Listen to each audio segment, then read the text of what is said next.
Good morning, everybody. Welcome to the Nintendo 64 double feature Jank stream with Quest 64 and Blues Brothers 2000. Coelacanth, thank you for being here. Thanks for being Fish, and thank you for redeeming the fanfic edition. I'll get right on that. Sunbody, thank you for being first. How y'all doing? Thanks for coming in. Here's a game I've been curious about for many years. An anthropomorphic Encarta Encyclopedia 1997 CD emerges out of the ground to guide Lionel to the mythical realm of Jankland. Okay. Alright.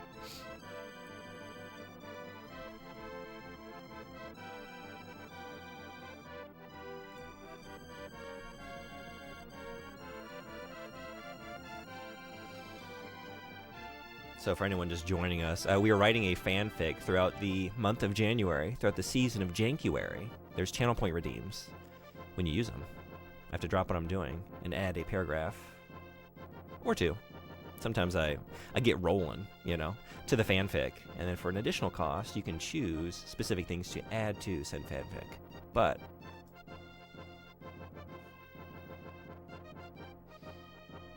is there a reason you're not showing up?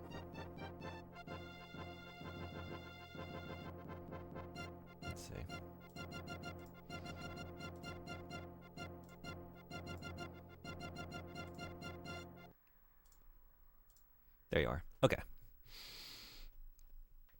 I've been cooking that for a bit. Hell yeah. All right, so when we last left Lionel, he had alighted down to the pavement after using the updraft of superheated relish crashed out of the jars on the pavement below, right? So let's get a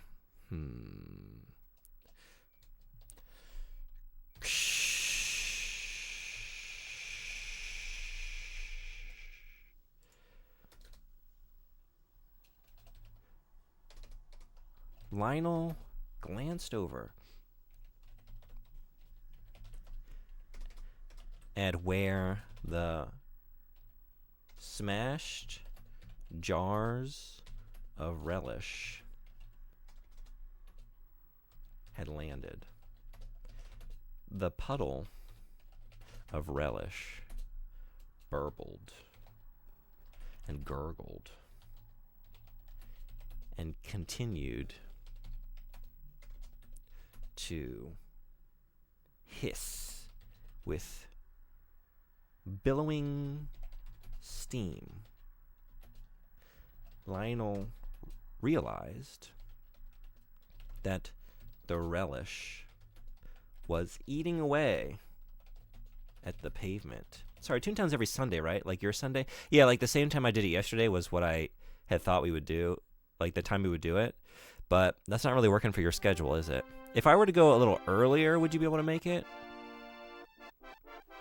I know by the time you get off work, that's pretty late in the day for me, and I tend to go like early to mid-morning Sundays, but I don't realize that the relish was eating away at the pavement like an acid, melting it down into a corrosive... Hey, listen! Hello, Silent Shelf, welcome in. Thanks for using that.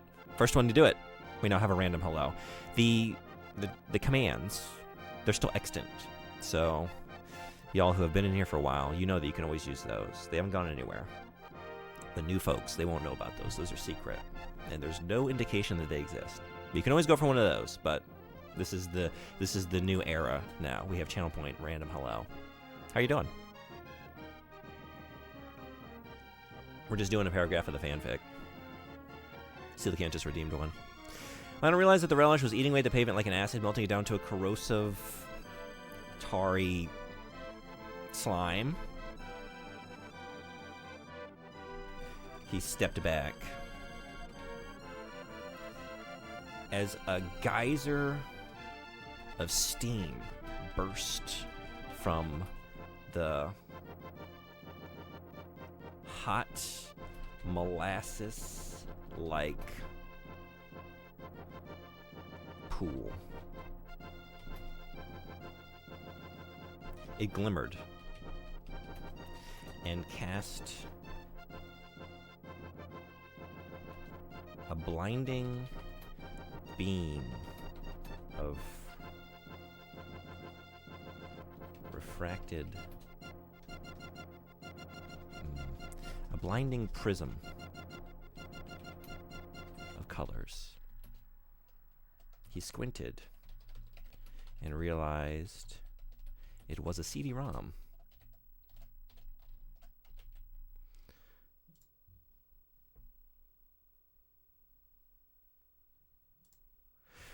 Rising up out of the melted tar. So, what's going on? Welcome. Good morning. Finally, the D-Day. Molasses is a new way to pronounce that. Oh, shit. Is it like, that could be a development in the plot. It melts down into like a subterranean mole people's domicile. And then we see some mole asses in the molasses.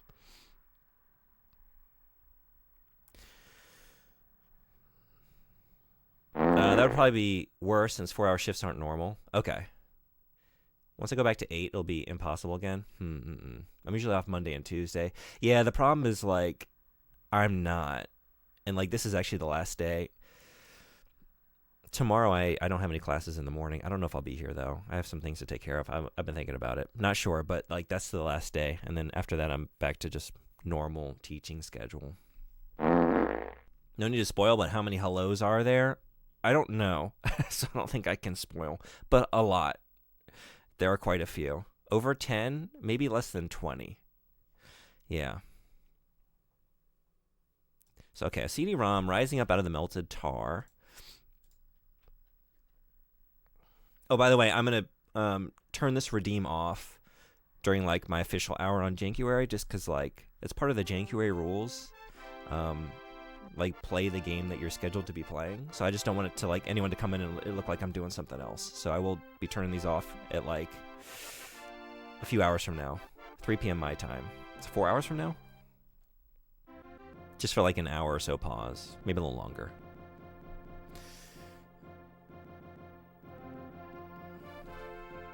Random encyclopedia fact.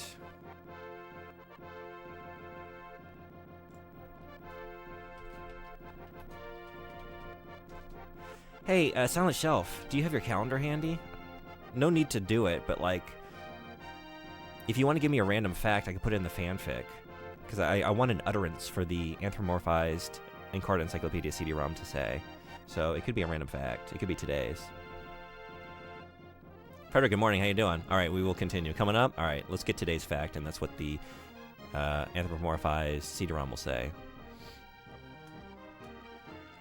It is what it is. Maybe we can work something out, but that's an issue for another day. Yeah, let's talk off stream, and maybe we can come up with a time that I can, like, fit it in on a weekday on, like, one of my night streams or something. We could do that. It doesn't have to be Sundays. Guess we gotta do lots while we can. No rush to play Quest 64, right?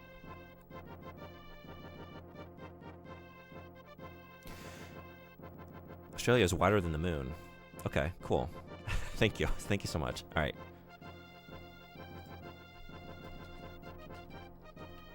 Australia is wider than the moon.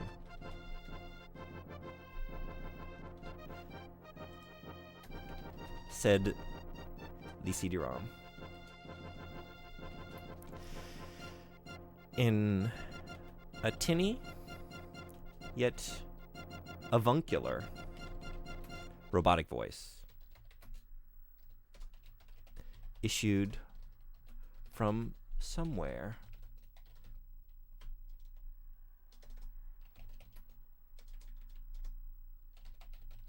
within the coruscating bands of color, glimmering on its underside. All right, and then Frederick's paragraph, right? Lionel stepped back. Did you just Did you just speak? Lionel asked. In surprise.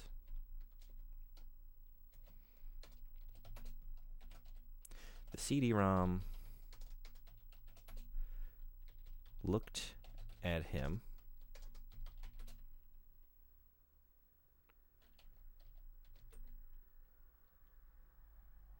Questioningly.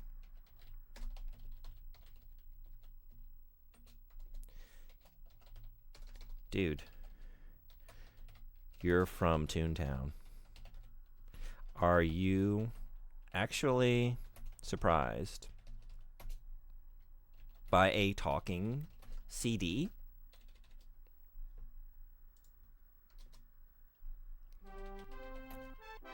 Okay, wait, I'm gonna try to catch this. One moment. Let's get the background for Quest 64, because like it's a very long idling on the menu. What is this game about? I need to be prepared, so once I'm done with the fanfic, we can jump in. I want to get the backstory for the quest. Toontown at 3 AM would be metal. Back to work. Thanks for coming in. You're probably already back. I'm sorry. Keltland. An island where magical spirits abound. This is the abode of magicians who have become powerful through a pact with the spirits. These are the apprentices of the Melody Monastery, among them the young apprentice Brian. PM, what's going on? Welcome. This is Brian. Kennishire. This is the kingdom of Northern Magic, home of the Melroad Monastery. The kingdom is ruled by King Scottfort, a hero of the people. It's been so long since I had a singular calendar fact. That was a breath of fresh air. Thank you so much. You saved me. A quest! A quest! Sage, what's going on? Welcome. Of thrilling proportions. I can't wait. Wait. Oh, no. Okay, never mind. You played this one before, PM? Carmog, the kingdom of merchants is situated in the Queen Diana. It's too fast. 64 of them. Highland, the kingdom of the sword, located at the southern edge of the Isles. The kingdom of fire and steel, ruled by the ambitious and warlike King Vegas. Thanks to a treaty among the three kingdoms, the people live in peace and prosperity. Until one night, however, the monastery fell under an evil spell with the theft of an ancient book.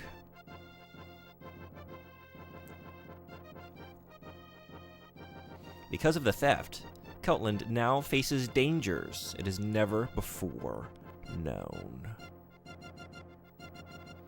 They sure like showing off their quail antenna protag. I remember that. That is a very... Okay. Like, even as, like, kind of, like, anime-styled JRPG protagonists go with little spiky protuberances, like, that's impressive. That's got some length to it. All right. So let's finish up this paragraph. Dude, you're from Toontown. Are you actually surprised by talking CD? Lionel took a moment to think.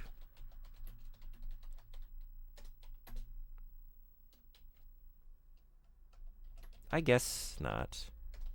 Though, usually... Though, even in Toontown... Usually, we've put you in the drive, in the CD drive first. Okay. All right, so that's a couple paragraphs worth, right?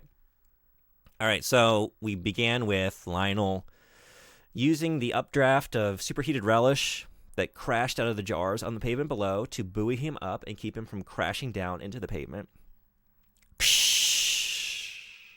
Lionel glanced over at where the smashed jars of relish had landed. The puddle of relish burbled and gurgled and continued to hiss with billowing steam. Lionel realized that the relish was eating away at the pavement like an acid, melting it down into a corrosive, tarry slime. He stepped back as a geyser of steam burst from the hot, molasses-like pool. It glimmered and cast a blinding prism of colors. He squinted and realized it was a CD-ROM rising up out of the melted tar. Australia is wider than the moon, said...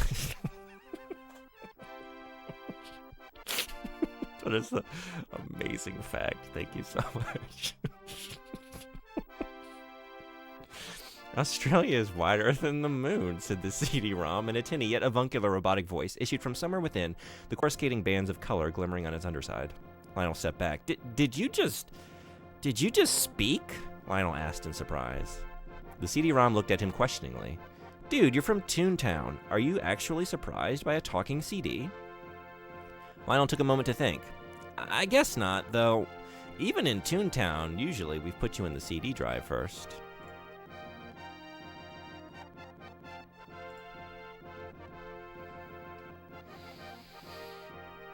Can I redeem a specific, or should I wait? Specific what? Do you mean a fanfic?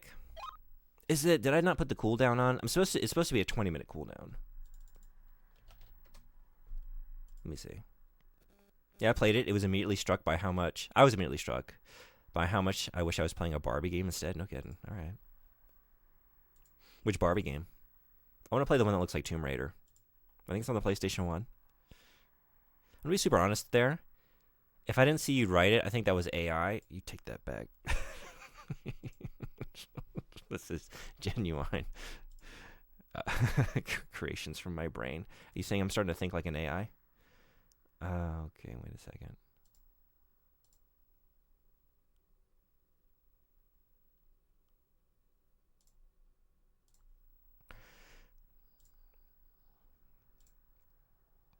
Whoops. Okay, so the fanfic. Write a paragraph of the fanfic is on a 20-minute cooldown. Add something to the fanfic is not, but it should be.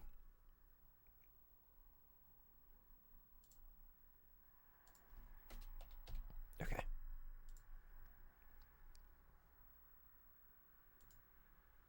Oh, wait. Thank you so much for doing so. Yeah. I'd like to play a little bit of the game. And not like have y'all... Like those who are not invested in the fanfic. Are you all out there? It's not looking at that screen for too long. Let's get a little bit of questing in. And then we'll get back with Lionel. Brian, even though I've begged you not to leave, you still say you must go after your father. No matter how wonderful your powers may be, you are still a child. Your father, Lord Bartholomew, left to search for the stolen Eltail book and has been missing for a month. No wonder you're worried about him. Contained in the words of the book is a power that exceeds human knowledge. I wonder who could have possibly stolen it from the crypt of the monastery. If an evil person should use it, the country and all its cities will be destroyed, the spirit's blessings will disappear, and Keltland will once again be visited by a day of grief. Bartholomew's disappearance may mean he is caught in the fighting over the book. If you go, you may find yourself in danger as well. If you still insist, begin by going to Dondaran. I'll ask the king of Dondaran Castle to protect you.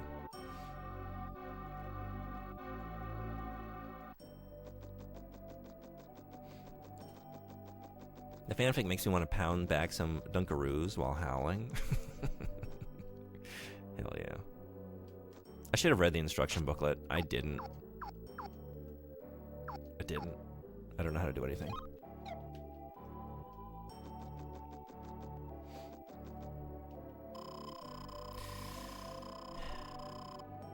You leave the monastery, it's best to head toward Dondaran with Mill Road. I'll ask the king of Dondaran Castle to give you protection. You should stop at the monastery to pay respects. They've been worried about you. You must not be stopped.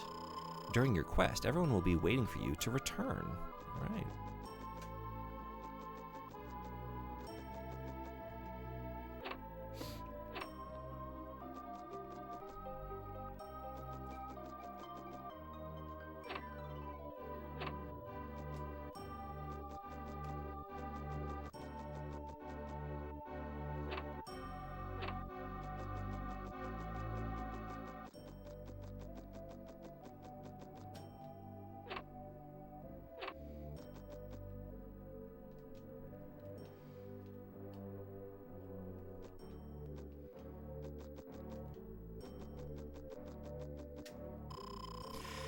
As you get close to a hidden spirit, you will see a sign. When you see it, press the Z button.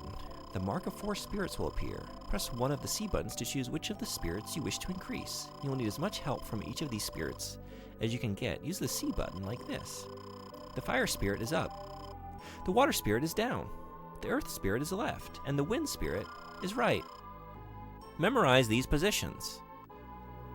Would a Sunny D Golem be an insidious creature to face off against? I think so. Because, what if you punch it and you, like, breach into its interior, you know, like puncture it, and then, like, it splashes out and some gets in your mouth? That sounds pretty insidious to me. To actually get some Sunny D in your mouth. Stuff is disgusting. It fucks up your, like, just makes your teeth feel like they're destroyed forever. Coated with something that's, like, you can feel it eat away at your enamel. Whether or not it's doing that, that's how it feels. Fire's up. Water's down. Okay. Wind is to the right. Okay. I think I can memorize that. Hey, Wells, what's going on? Can't punch the power of the sun. I'm gonna try. That's what my quest is all about. Have you played Quest 64? Have you been on the 64 quest?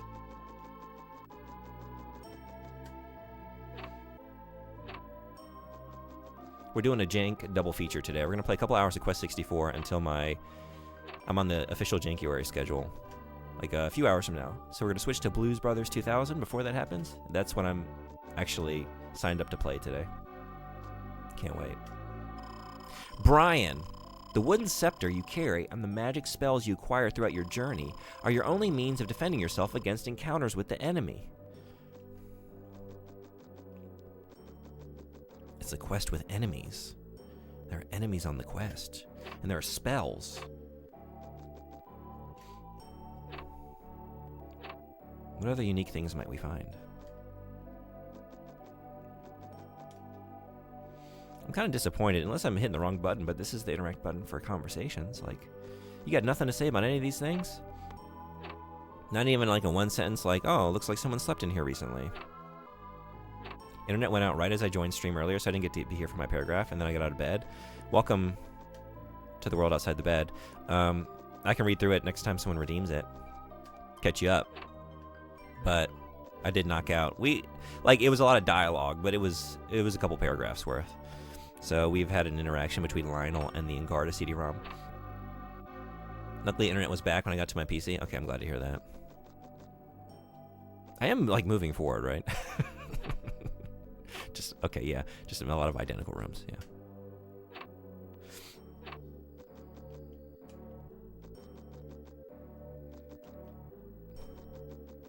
I can't help wanting to check, but I'm not really being validated in that choice. All right, last one. This would be the one that has something, right?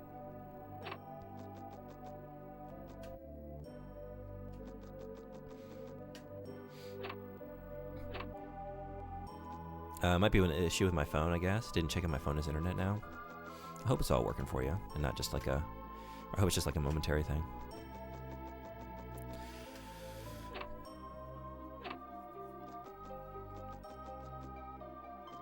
Oh.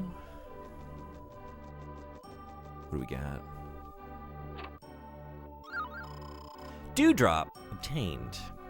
What's a dewdrop?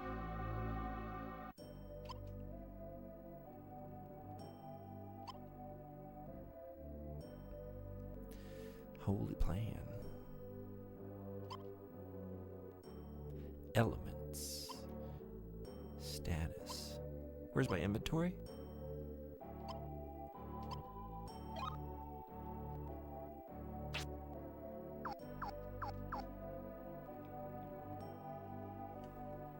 Really should have read the instruction manual.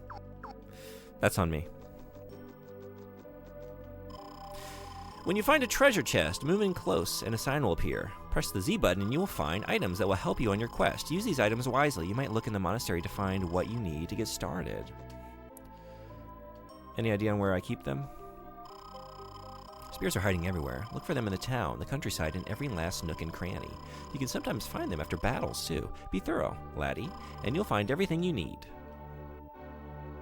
Okay, D-pad doesn't seem to do anything.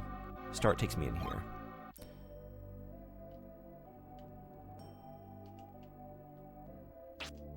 Those are my spells. Here we go. Right shoulder button. Recovery. 10 recovery. Okay. I feel like reading the manual would have helped you in a lot of streams. It was on, it was on the to-do list. As you might have noticed, according to my Discord message, I was a full hour late instead of just... I was, what, half an hour later than my message said I would be? And that was already late. I was like working on that soundboard. Like it took a lot more time than I thought to adjust to all of the... There's so many new sound drops. So many.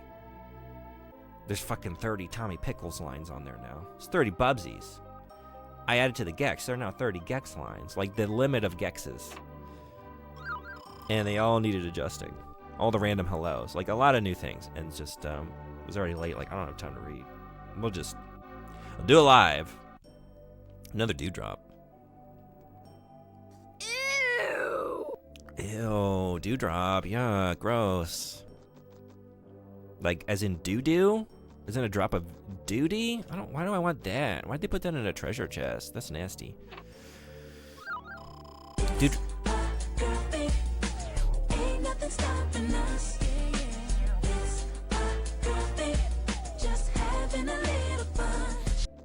No? Not going through there? Are we going through here? Or not?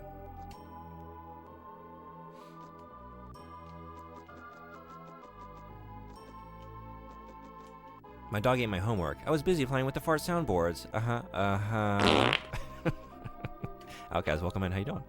Thanks for coming. That's my door out of here. Well, I was thinking I ran past another door back here, but did I dream that?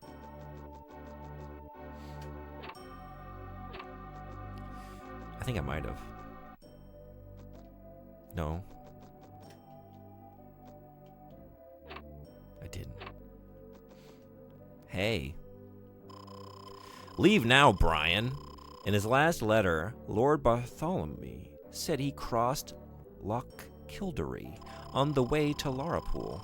Be very cautious. Evil creatures lie in wait beyond these monastery walls. Doing well. Always happy to be here in the coziest place on the internet. Perhaps the stinkiest too. You know, they kind of pair well together, don't they? I mean, it's cold. It's cold for a lot of us in our hemispheres. Farts will warm up a space if contained properly. They can be stinky and cozy all at the same time. I hate this place. There are too many quests. 64 is a lot of quests. It's a lot of quests. Why couldn't this be on the PlayStation 1? We'd only have 32. Man, if it was a Super Nintendo, we'd only have 16. We'd be done in no time. Spirit, please protect this young lad. Light the way and watch over him. We'll make offerings for your safety until you return.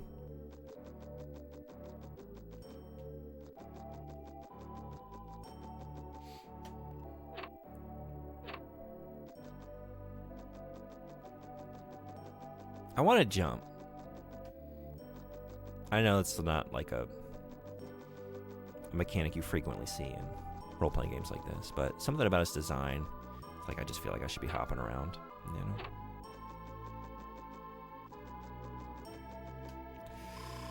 Welcome to the kitchen, laddie. Your quest is sure to be a long one. Please take this fresh bread.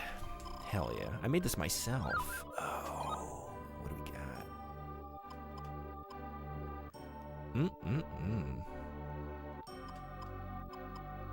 50. It's a pretty good looking dinner roll.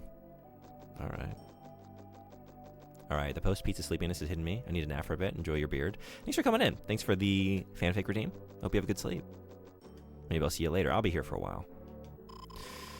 When the bread is gone, come back for more. I always have some ready for you. Yeah?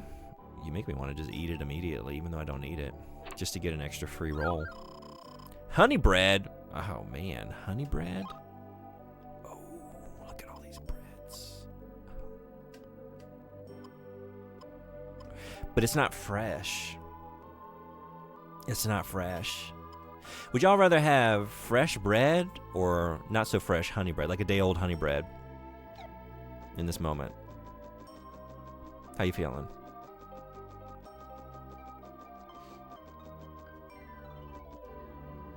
Day old honey bread, yeah.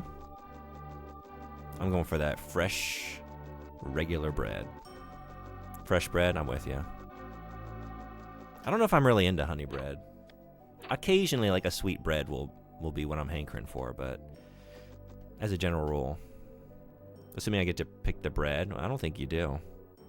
No, we just got to get, like, we just received whatever they made, whatever they were feeling. That's what we got. So there is an element of gambling. Leave now. I saw this. I talked to you. All right, we're getting out there. Soft Talker Raider, what's going on? Welcome. Is it over 40 G's of carbs daily? Tally, this is the question I must ask now. I can't really say. I'm not familiar with the nutritional aspects of the bread stuff in Quest 64 in this kingdom, but maybe as we adventure, we will be seeking the answer to this question.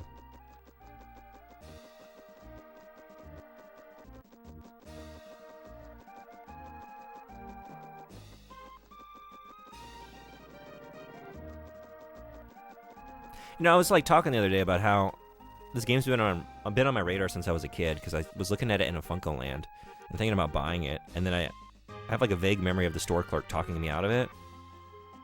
And I think that might have been the day I went for Castlevania 64, which, thank you, store clerk. But then also, like, I think I would have been happy here. I don't know. I think I would have been having a good time, just based on, 15 minutes of seeing the game. Nay!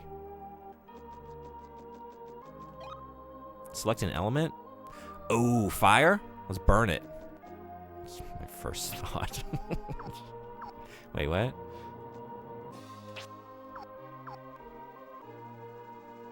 I don't know. Oh, I just received it. Never mind. I thought I was gonna like interact with it and use one of my spells and just burn the pile of hay. I don't know. It's my first thought, but it is flammable, so. Google says 9 to 22 grams per slice. I'll give you stars. Hey, MakeQuest, thank you so much for the raid. Welcome in, Raiders. Hey, you don't know what's going on. Welcome. How you doing? Got a raid and run. Have a great stream. Thank you so much for the raid. Hope it was a good one, your stream, and yeah, I really appreciate it. We're playing Quest 64. Anyone played Quest 64 before? Seriously, thank you so much for the raid. I hope your run-in goes well. I don't know why I'm going back up here. We got 64's worth of questing to do. We can't be wasting time. How are you liking Quest 64? It's been on my radar. I just started. I was saying, though, it's been on my radar since I was a kid. How about you? Is it something you've wanted to play for a while? I guess because I was an N64 owner as a kid, I didn't have a PlayStation until some years later. And I was so starved for RPGs, you know?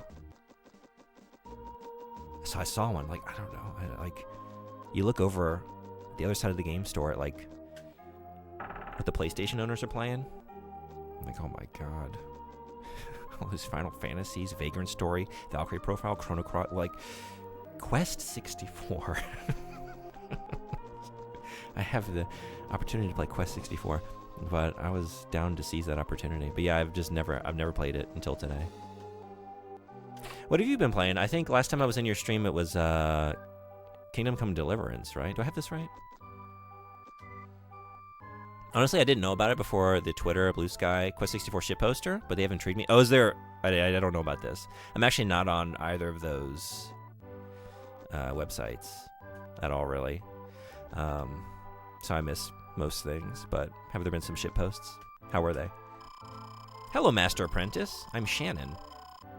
I've been traveling hither and yon. I've been traveling hither and yon, all over Kelland. I see you're setting out on a quest, too. I trust we'll run into each other along the way. Yeah, I plan on going hither and yon a little bit, so maybe I'll see you on the yon, and maybe on the hither. Who's to say? Don't you feel tired, Master Apprentice? Please rest here for the night. We'll take good care of you. Will you stay? Is it free? Seems to be free, yeah? Oh, it's a save. Okay. At the Melroad Inn, yeah. I did save. What? Hey, Tuffymon. What's going on? Welcome. Thanks for hopping in the chat. Never played personally, but I know several who've played this. How did they feel about it? Kingdom Come 1 is on ice for now. The combat peeves me. Oh, I do remember you saying that, yeah. But I like the story and vibes. Okay. What did you switch to? Finally defeated this boss that had been cooking me for a while. What are you playing? It's like not a terrible game, but when you compare it to all the other names you listed, it's definitely on the low end. Yeah. I want to say someone who was had played the game was telling me that it's more compelling in Japanese, which I haven't looked at the Japanese version, but like there's a more developed story that was lost in localization, but I don't really know the situation there. They like it. It's just a nice level of jank. I feel like the elemental builds, you're kind of forced into a certain style. Gotcha. Okay. Do you play a lot of role-playing games?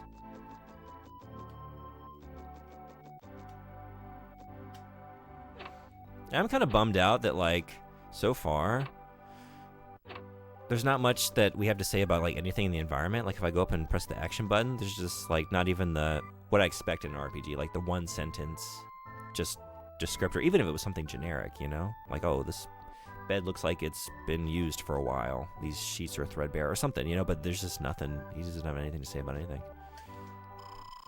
There are many spirits in Keltland's fields and valleys. Probably around the towns, too. Only a true spirit tamer knows when the spirits are near.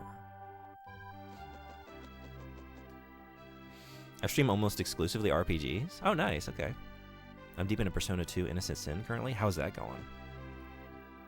Most recently, I've been playing the Metroid Prime remaster. Cool. And a little bit of Armored Core 6. Nice. Finished E33 recently. I need a palate cleanser. How is Armored Core 6 going? I love Armored Core.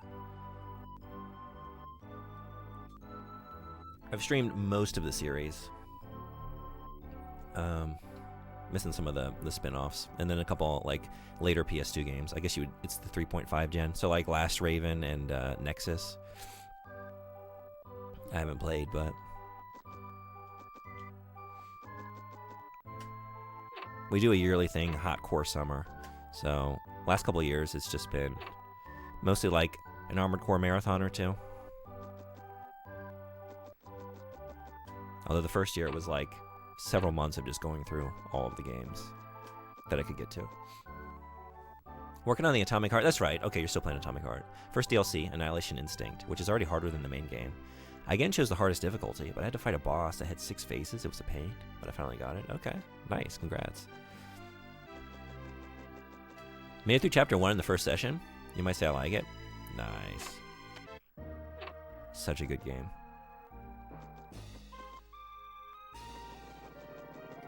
Do you like stuff from software in general? I'm liking it. It took many steps forward compared to Persona 1, but they did take one step back. Maps don't update pitfalls. What? Oh, interesting. Okay.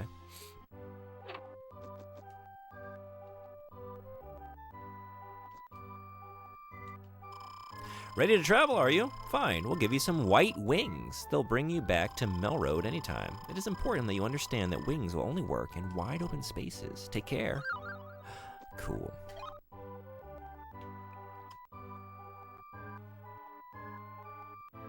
Okay, it seems like it's not a consumable because there's no... well, then again, these don't have markings either. I wonder if this is a one-time use. I feel like I need to save before I use that. Just in case. Because I would squander it immediately. For no reason.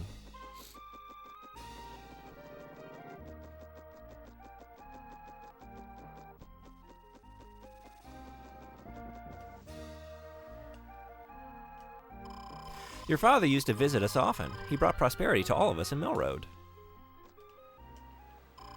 Lately, I've heard that monsters have been seen along the roads. They even say a thief is hiding in the woods. With your father gone, there's no one to tame the evil spirits. We pray Lord Bartholomew can find his way back and save us.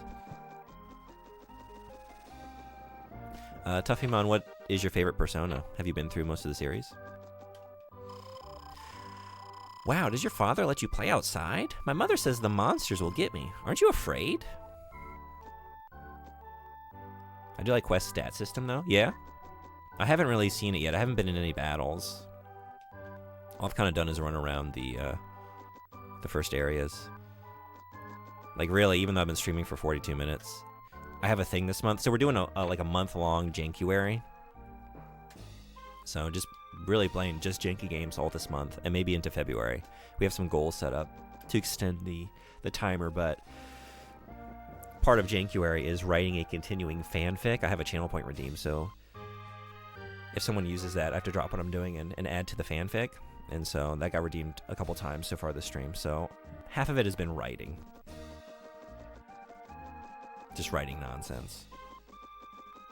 I am aware of it, but I didn't partake myself. Yeah. It's actually my first year doing it officially. I did one the year before last. Like during my first year of streaming. And I just like independently stumbled upon the pun, Jankuary.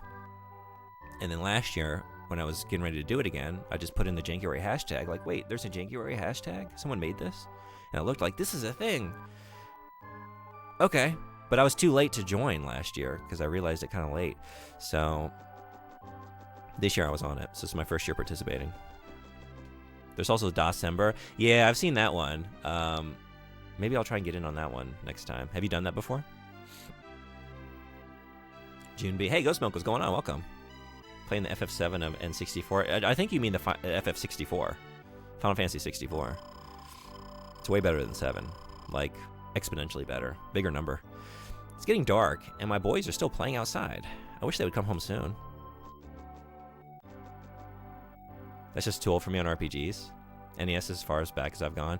Yeah, I guess the same for me. Like, I have curiosity about older eras, but I haven't even really played that many NES RPGs. Do you have any favorites? I've gone through the NES Final Fantasy games, and I played Sweet Home for the first time the year before last. Loved that. The precursor to Resident Evil in a lot of ways, the Capcom survival horror JRPG. That game is really sick. I saw a YouTube video thumbnail of some dude trying to polish the image of this game. Didn't click on the clickbait. I'm old and set in my ways. Change opinions with new information? I think not, sir. I think not. Okay, well then, if that's the case, how do you feel about Castlevania 64? What is your opinion on that? Brian, when fighting, you will have 2 octagonal areas surrounding you. The large octagon represents the entire fighting area. The small octagon represents your personal area of movement. Use your area of movement to avoid enemy attacks. If you move outside the large octagon, you will have the option to escape the fight. I wonder if this is kind of like Parasite Eve a little bit, where you have like a limited movement area and you have to just dodge attacks and wait for your opening. I guess we'll find out soon. I think you should try out this game. This is based on only running around for 20 minutes, but I've liked running around for 20 minutes. And look at all this bread we're getting. Masterpiece? Hell yeah. Okay, so you have the right opinion. Because, like, there's... The general internet consensus seems to be that's a bad game. And I was just curious, like, do I need to, right now, change your mind on something? Because it's not a bad game. It's a very, very good game. I don't think I've tried any N64 games except for Mario 64 Remaster on Switch. Oh, yeah? You should check out the console. There's lots of good stuff. We were actually talking in Ghost Milk's stream the other night. It is my least favorite console, probably. It's... I'm looking at this screen. Part of it doesn't help that, like, there's only a composite out option for, like, a stock N64. So there's no way to, like, pretty this up, but it's a pretty ugly console, I'm not gonna lie. And I don't feel that way about playing, like, PS1 games or anything, even janky ones. Like, I think they're just beautiful in all of their wiggly little textures and nonsense. But N64, man, it's just... There's a charm to it, but... The charm is trying to peek through a layer of mud. I didn't check my email for 5 months and ended up missing the deadline for renewing my social housing contract. Sent it last week. Deadline was mid-December. Just saw it was approved. Oh, thank God. I was hoping that was going to end with a good conclusion. I'm glad it worked out for you. Basement Bros? What is Basement Bros? NES RPGs. You have Juve's Quest. Oh, I've never heard of that one. The Dragon Quest, right. The Minilvation Trilogy. Oh, I don't know that either. Destiny of an Empire, to name a couple. Okay, I might have to make a note for some of these to check them out. Give me 1 second. Because I want to check out more of the console. Like, my first console was a Super Nintendo, so, like, I've tried to do some of my gaming homework over the years, but I'm still like chipping away at stuff. But I don't really have extensive NES experience. Minovation games, Minovation trilogy.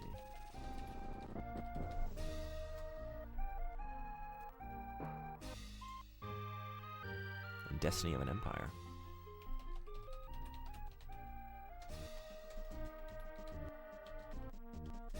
Or wait, was it Emperor? Emperor. Cool, thank you for the recommendations. This looks sick. Alright. I'll look into some of those.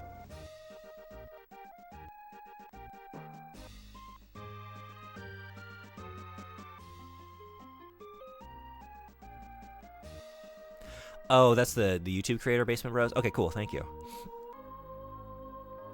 I've been losing sleep over this, and all I had to do was check my email on Friday. I'm so glad that worked out. That sounds very stressful. It's pretty awesome. Cool, okay. I'm so glad. Yeah, hey, Street, what's going on? Welcome. We're playing Quest 64. Welcome in. How you doing? It is an ugly console. It is. Everything about it, honestly, is kind of ugly or just, like, uncomfortable. Like, I don't like the controller. I also hold it wrong. Who holds the N64 controller wrong? Because, like, I hold it like this. And you're not going to change my mind. You're not going to change my mind. I'm not doing this shit. I'm not doing this shit. This isn't really... I'm not doing this. I'm doing this. So don't even try.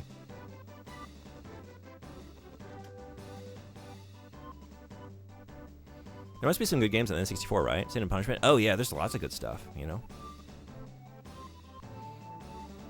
Castlevania 64 is on the console. And like all the official Nintendo stuff is pretty good. The mud makes the pearl shine brighter. Yeah, you just, you know, you give it a little polish and the diamond in the rough, right? Good looking? Yeah, I would say SMP is pretty good looking, considering the limitations of the N64. Juve and Minovation were fan translated. They didn't come out our way normally. Oh, maybe that's why they're not on my radar. Okay, cool. Gameplay is not that good. I heard people talking about it, never tried it. I mean, N64 did get Ogre Battle 64. How is that? Yeah, I haven't played that one. Star Fox 64, that's another good one. Yeah. Love the gameplay too. Didn't mean for it to come out that way. The game is awesome all the way. There's a 2 for Destiny as well. It's a cool take on Romance of the Three Kingdoms. Okay, I was wondering if it's related to that. I would like to check it out then, because that's one of my favorite books. I love that novel. And a lot of stuff based on it. And I just hope I remember to check my email in 3 years for the next contract renewal. Set an alarm. 3 years from now. All right, hey, we got a battle.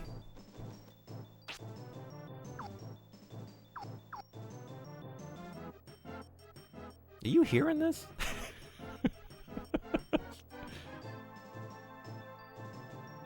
Dun dun dun dun dun dun dun dun. Are you fucking kidding me?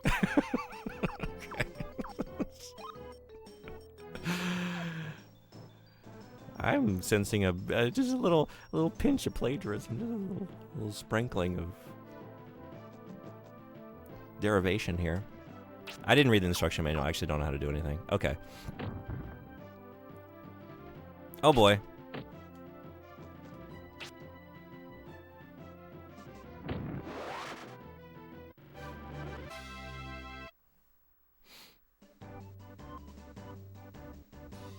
I'm just doomed to be super stressed every 3 years for the rest of my life. How do you hit Z like that? Am I revealing the extent of my...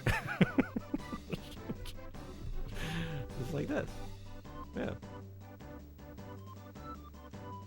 Is this... What? Everybody's occupied, yeah? Right, left, Z, face buttons. I hate this. It feels precarious. It feels wonky. Like, I don't like it. I never did. Like, as a child, like, immediately, this was the answer.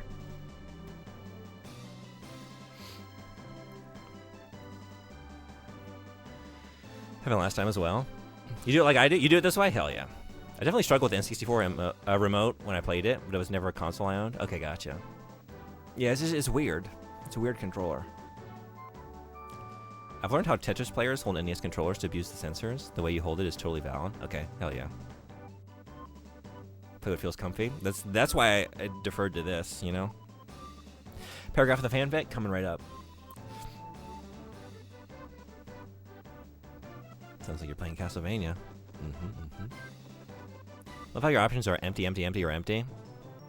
Mr. Streamer. Yeah, thank you. I guess I didn't add... There's no sound to that, is there?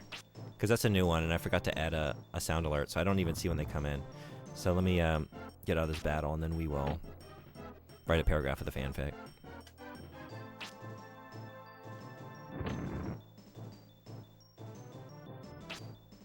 I can't believe how much like the first few measures of this sound like Final Fantasy. Oh, that's not very effective.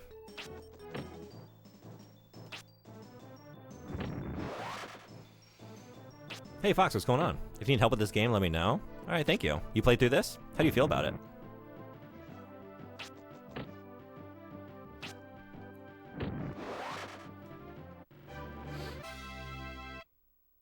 By the way, what plugin are you using for the English-Japanese at the bottom? If you look below my stream, you'll see in my panels, I have a link to it, but it's the Sayonari translator.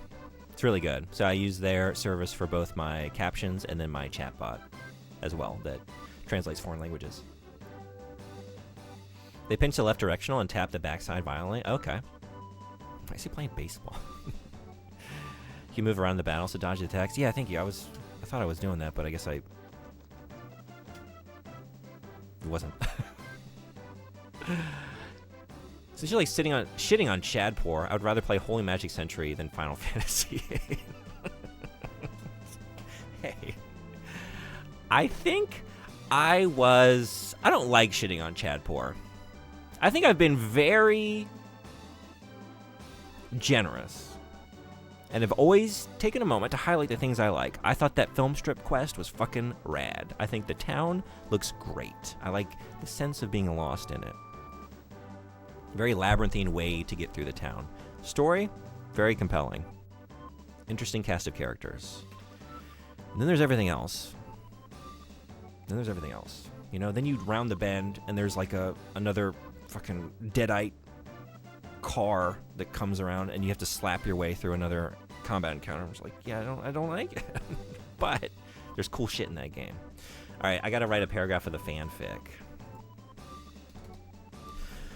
So just as a quick recap, for all of us, for everyone who doesn't know what we're doing, for Jankuary, we're writing a continuing fanfic. Anytime there's a cooldown, there's like a 20-minute cooldown on it, but anytime someone uses the add to the fanfic channel point redeem, I have to drop what I'm doing and write another paragraph of the fanfic. So far, we have our character from Toontown that we played yesterday.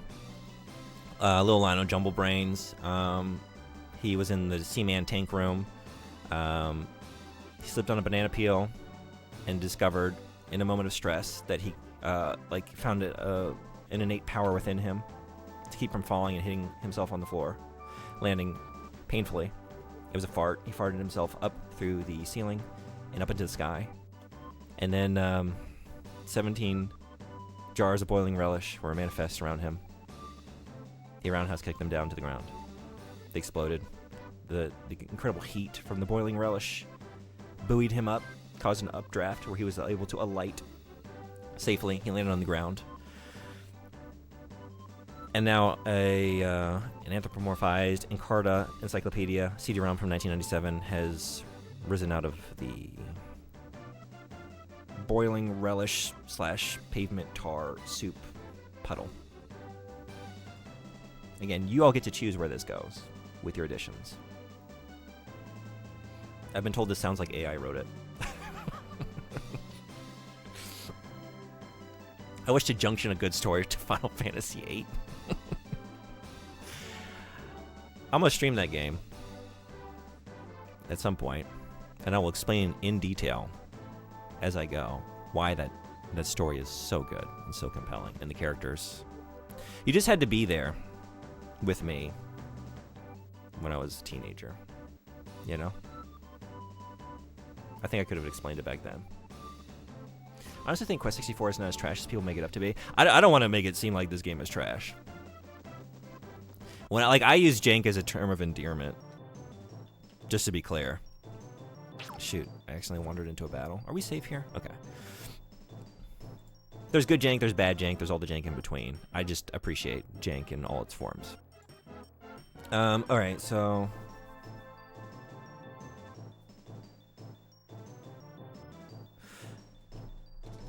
Lionel. Said the CD-ROM. Said Encarta. Said the CD. We don't know the name yet, right? My name is Encarta.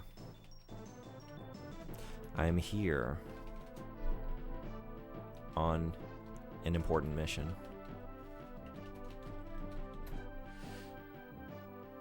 Our realm of Jankland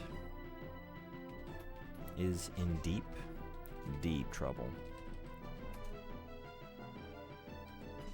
It has been overrun with bad takes, like Castlevania 64 is a bad game. We don't know where these takes are coming from. They must be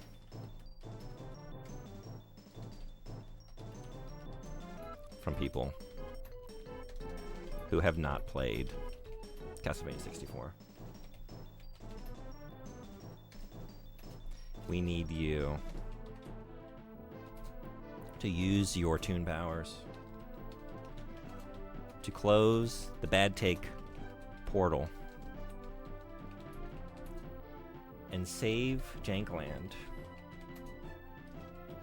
from becoming overrun with the toxic takes. Okay? That's our quest. That's what we're doing. That's why Lionel's here.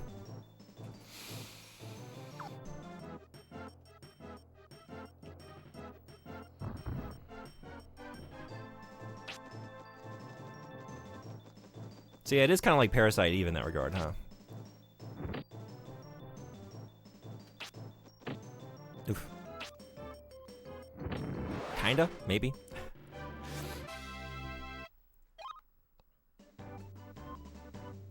The whole comparison to others makes it look bad. I've set an alert that goes every 3 years. That's awesome. On the 1st of November. Hell yeah. I'm not sure if there's a cooldown, or if I just tried it twice. Sorry, cooldown on what? Maybe it was, maybe it wasn't, but I didn't notice one. I see 2 different redeems for the fanfic. The paragraph you write, and the other one allows us to add whatever we want. Yeah, the one is just like, I'll just keep writing whatever I was thinking, whatever came to my brain. And then the second one is like, you can pick something. So like, that's the reason why there's an Encarta encyclopedia showing up.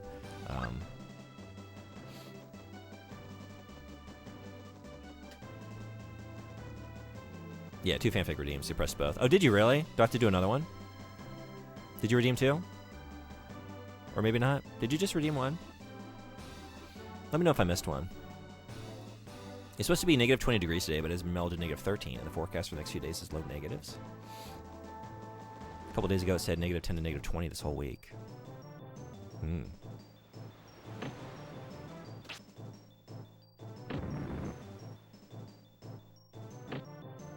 Oof. Let's try... Oh, let's try a wind cutter.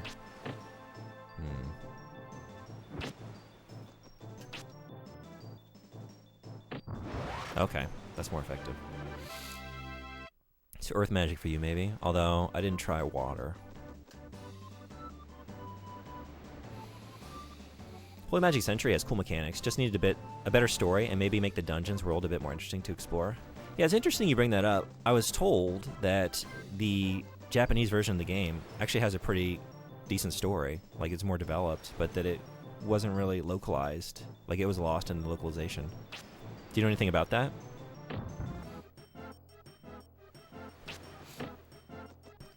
So far, it seems cool. Like, I'm having a good time. I've really not actually seen much of it yet, but...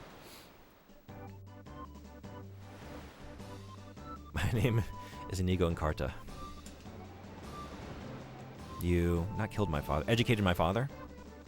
My name is Inigo Encarta. You educated my father. Prepare to learn?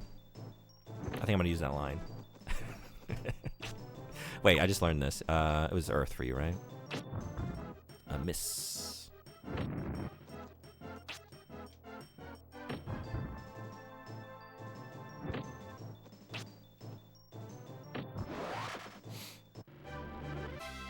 May I make one suggestion on what elemental level? Yeah, yeah. Any tips and tricks are welcome. Like anything aside from like spoilers, I'm down to learn. Because actually, I fucked up. Like I was really busy finishing a lot of like soundboard stuff and like channel points.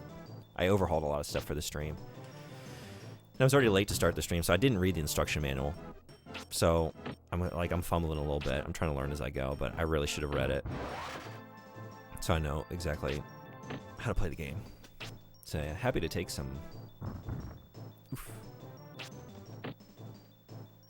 tips and tricks.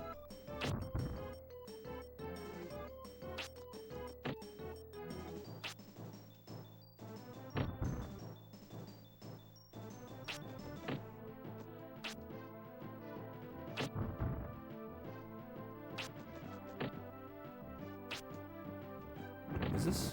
Okay, that was also effective.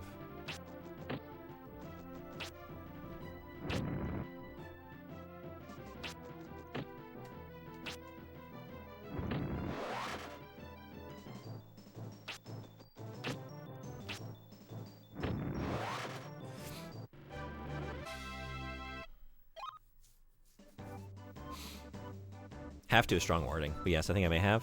Okay. But you have the cue to view. I just forget which ones I pressed, but I did do 2 of them. Okay, let me do the other one then. I'm sorry.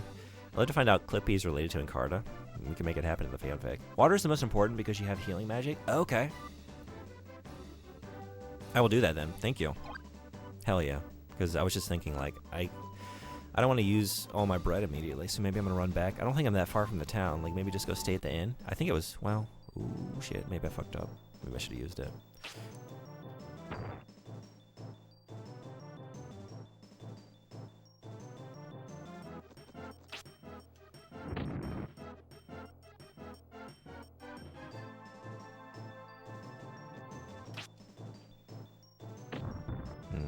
Okay. Maybe stick with fire.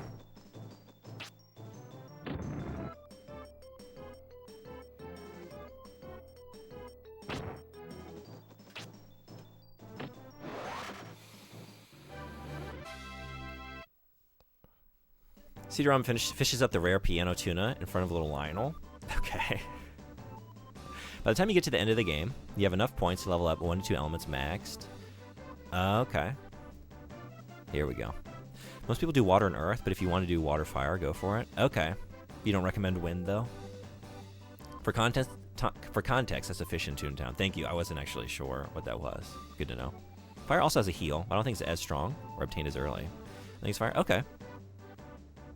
I'm liking water so far. I like that earth magic, though. That's pretty neat. Also, you level up HP and defense per hit. You take, similar to Final Fantasy 2. Oh, is that what's going on? I don't know if we've shared. I have massive love for Final Fantasy 2. And I don't know if I knew that you had as well. Hell yeah. Okay. Sometimes it's good farming to take damage against enemies that hit 6 times per turn. Sick. Okay. I thought that was awesome in Final Fantasy 2. I think that's one of... I don't know if I could say it's one of my favorite Final Fantasies because there's so many good ones, but like... It's definitely the hot take, I guess, or like the one that has a negative reception that I'm most positive on. Like, I don't have a hot take on 13. I don't like those games. But Final Fantasy 2, I think the general consensus is a little... I think they misunderstand that game. That game is fucking awesome. MP regens per step you take, so go your hardest. Okay, cool. All things I should have learned in the manual. Thank you so much.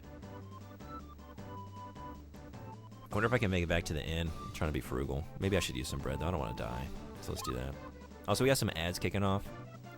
I'm going to take a quick break because I got some allergies going on. So I'll take a second to deal with that. I'll be back. We'll write the fanfic, and we'll keep questing. If you die, it saves your levels up. Oh, yeah? Okay. Cool. Thanks so much for all the information. I'll be right back. We'll write the fanfic. We'll keep playing. I'm going to play this a couple hours, and I got to switch over to Blues Brothers 2000 before my official Jankuary time slot. So I'll do that. But I'll be right back. See y'all in just a minute.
Thanks everybody for hanging around.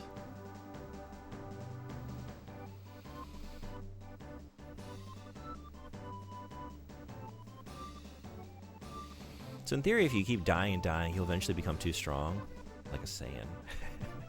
Last tip is you can find elements around the map, so that's a free level up for your element. I guess I did find one already in the kind of first area, like the stable. I found a fire element, so yeah. Thank you for all those. You might be in ads right now, but if not, thank you so much. Oh wait, fanfic. Fanfic. 2 paragraphs, one for Soft Talker Raider, one for Silent Shelf, involving the fish in Toontown called the Rare Piano Tuna. Okay. But Lionel stammered. I'm just a regular toon. Regular old toon. I don't even have that many gags at my disposal.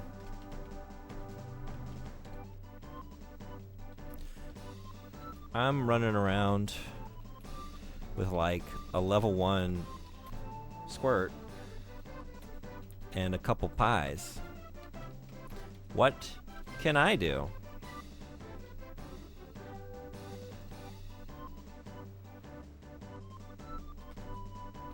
The Encarta. No, Encarta, right?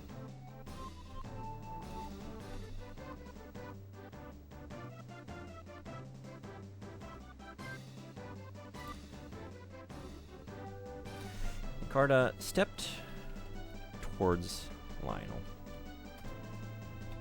and patted his little duck shoulder with a friend. I don't want to use avuncular. I used that before.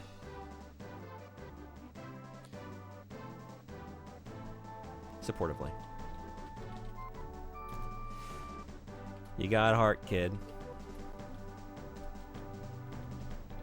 And smarts.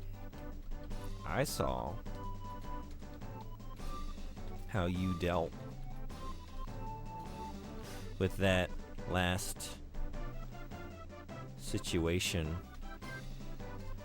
with all that boiling relish up in the sky. I know you're the right tune for the job. With that, Encarta snapped his little white-gloved fingers, and out of the relish, tar, molasses puddle hopped a... This will be a fever dream we need to make into a video game later. I think it's probably going to be something that... It will be a fever dream, but maybe something not made into a game, or honestly just maybe best left forgotten. Like, not to think about it once it's done. Puddled? Yes. Puddled? We usually catch the typos on the reread. Thank you. Wait, too much hopped a... What was the name of the fish? Rare piano tuna. Piano tuna fish. Hop on, Lionel.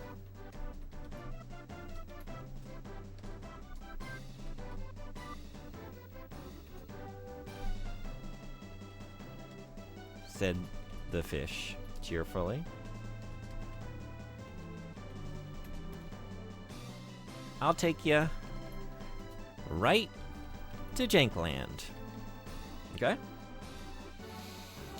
Alright, so Lionel met the Encarta, they talked, but Lionel stammered, I'm just a regular old toon. I don't have that many gags at my disposal. I'm running around with like a level 1 squirt and a couple pies. What can I do?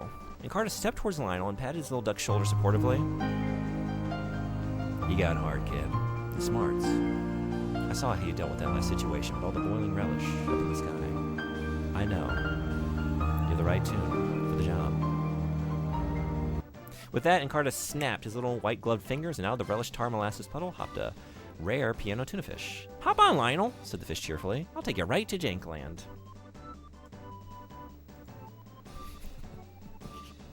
Okay. Wait, I wanted to eat some bread. Yeah. Maybe. Let's do it. 50 recovery. Maybe I'm just going to forge ahead then. Because actually, wait, did the inn heal me? I guess it was a save point. I don't know if I healed, because I had full health when I got there. Maybe just keep on keeping on.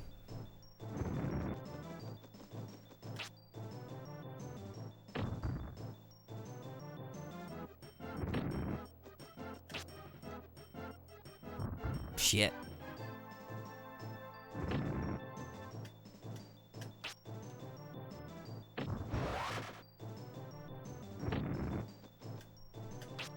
Oops. I'm not gonna lie. I think this is pretty sick. Another one? No bread?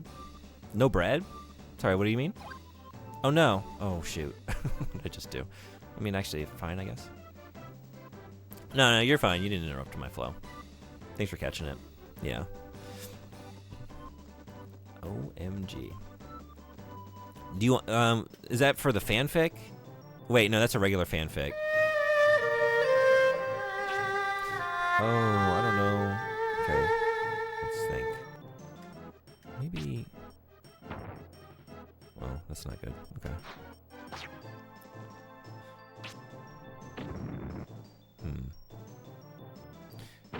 Hey, you're my ticket to a snooze cruise!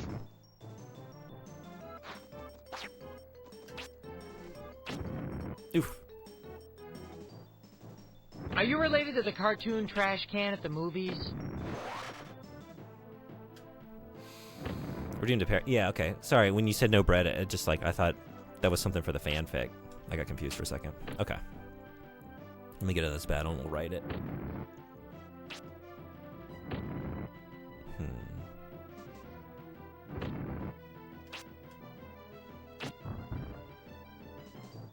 Normal one, yeah. Okay.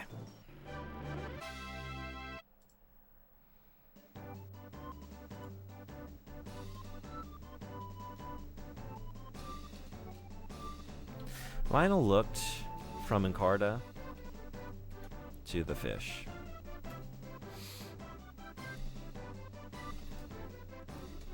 This was all happening so suddenly.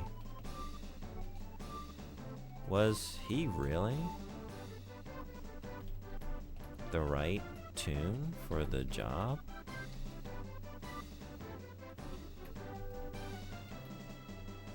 One second.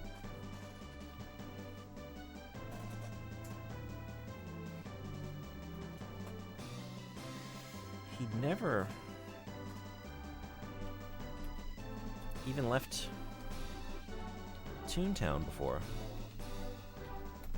His quests so far had mostly just involved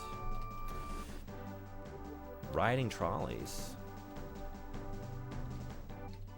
fishing, collecting beans, and fucking around.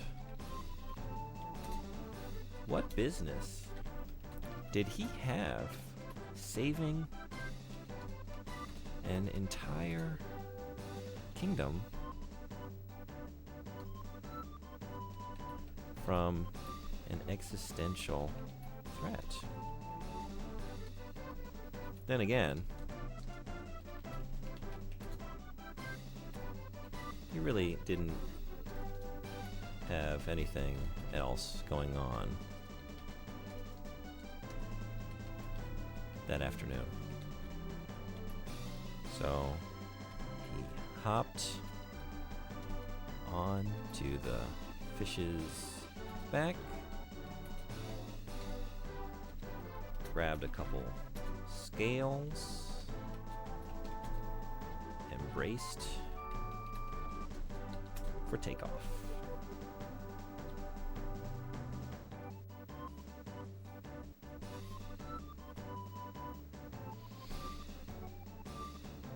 Lionel looked from Encarta to the fish. This was also happening so suddenly. Was he really the right Toon for the job? He'd never even left Toontown before. His quest so far had mostly just involved riding trolleys, fishing, collecting beans, and fucking around.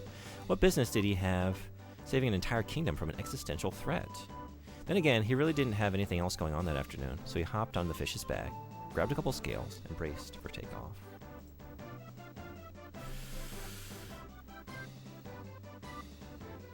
I love the Dearly Beloved, really fit the story reading well. Yeah, it definitely changed the tone of that scene a little bit. Are you kidding?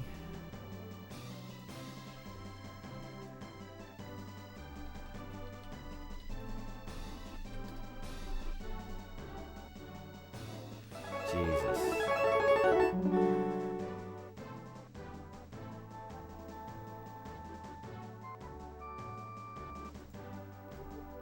Damn, I don't even know what to say.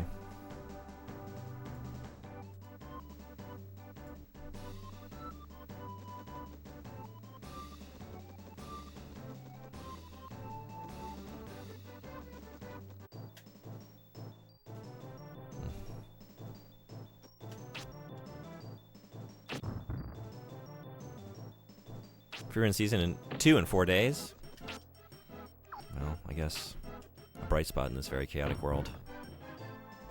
It's like end of the world shaking. I just stumbled on it. Yeah, that's fucking insane.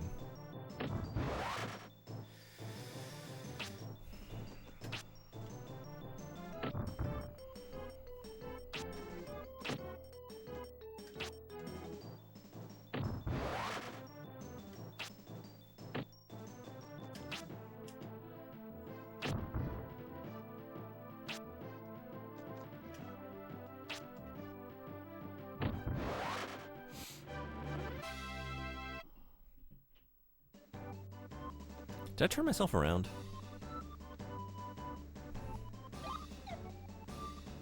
Map.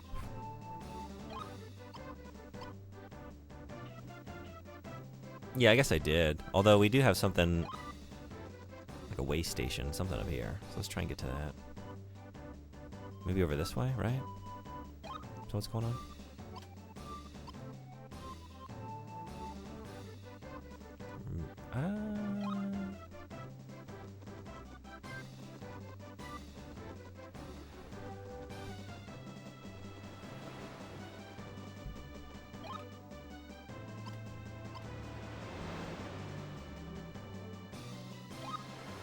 Opposite side.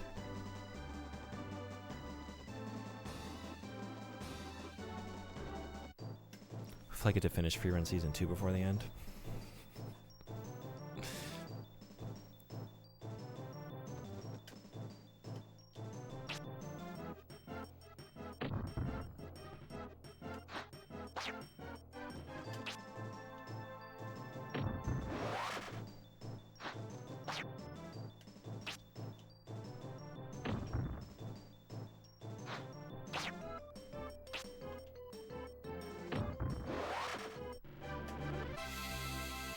It's really out of control.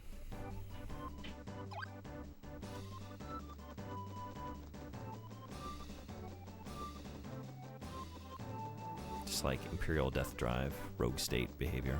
I don't even know what to say about it.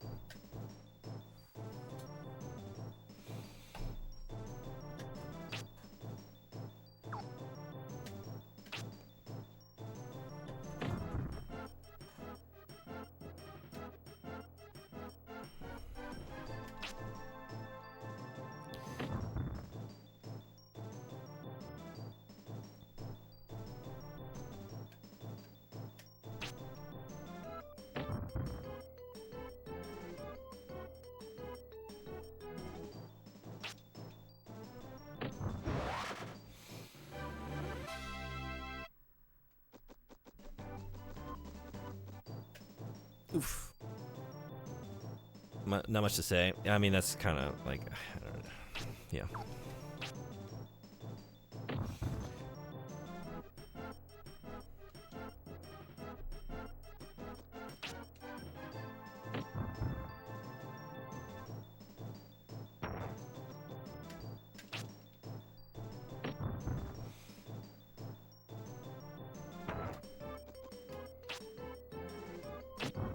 There was I think it's Brian K. Vaughan that wrote it. We Stand on Guard.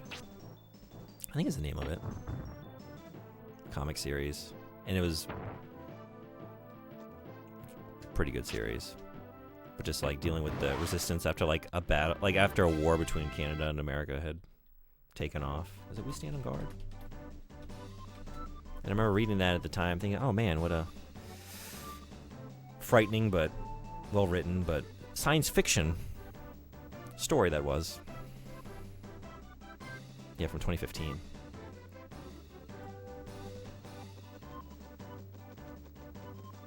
Hopefully, not prescient. Freerun is like the one bright spot in the fantasy anime genre right now. So hopefully it's finishing up post-production. I'm excited. Just in case the world is ending soon, it's incredibly important that everyone watches Andor while they can. This is really good. I've made my choice. Quest 64.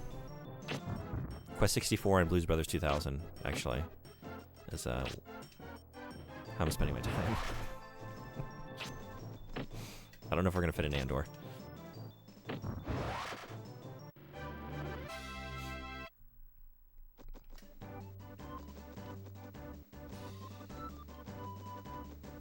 I can respect that.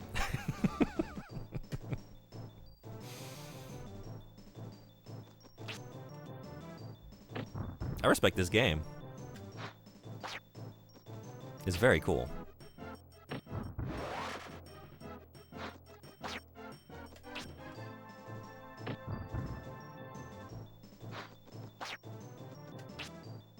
I'm about to die, though. Let's have some bread. Having more fun than you thought? To be honest, every time I play something that, like, has a notoriously bad reputation, I am very hopeful that, like, I'm gonna have a different experience. Like, I'm gonna see the beauty in it. I never go into anything wanting to have a bad time. Sometimes I've seen enough to know, like, I'm gonna have a bad time. But there's always, like, the glimmer of, like, even when it's something like Superman 64, like, maybe it won't be as bad as everyone told me, though. That one was. But I was hopeful, like, maybe it's gonna, like, be kind of generic in its story, but maybe it's gonna have some really cool mechanics or something very unique about it. I don't know. And, like, just decades of curiosity, like, I'm very happy to be here. So, yeah. That said, I'm having a good time. Bad reputations, lower expectations, easier to enjoy things then. I guess that's true, yeah.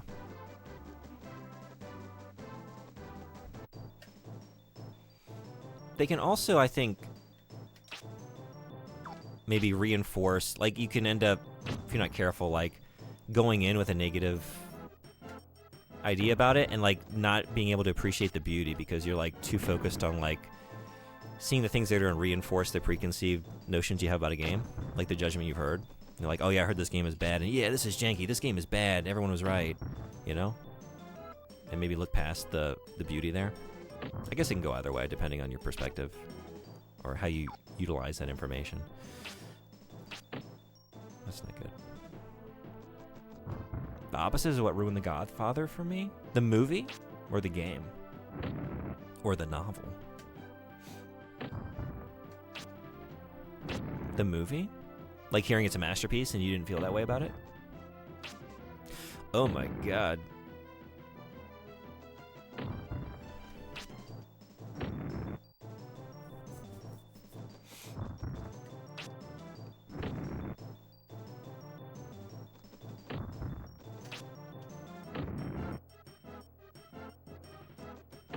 We're gonna need a bigger bread. I only have the one. It's 100. That's fine. Honey bread it is.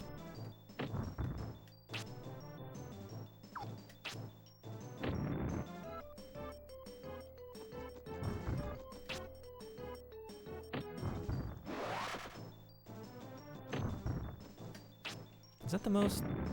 That's doing a little bit more damage, but this has the potential to maybe hit both of you.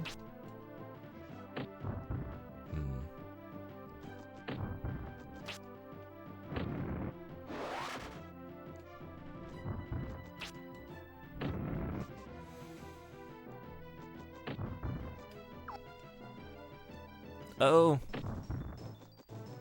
Yeah, I'm out of MP.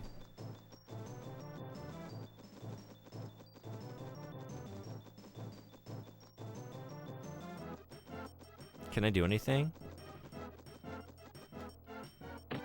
Oh, I do have a... Oh, that actually does a lot of damage. Oh, what? What?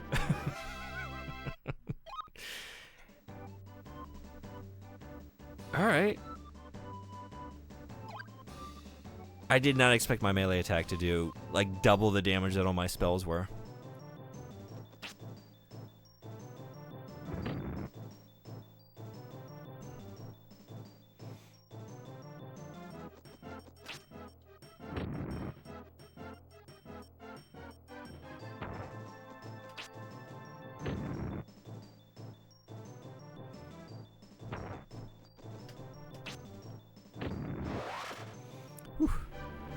People talked about the movie for years and said it was this dark downfall of a character, and said it was the series of vignettes of mafia stuff happening, and Al Pacino's character had no transition. He went from I'm different to I'm a cold-blooded mafia son in the blink of an eye.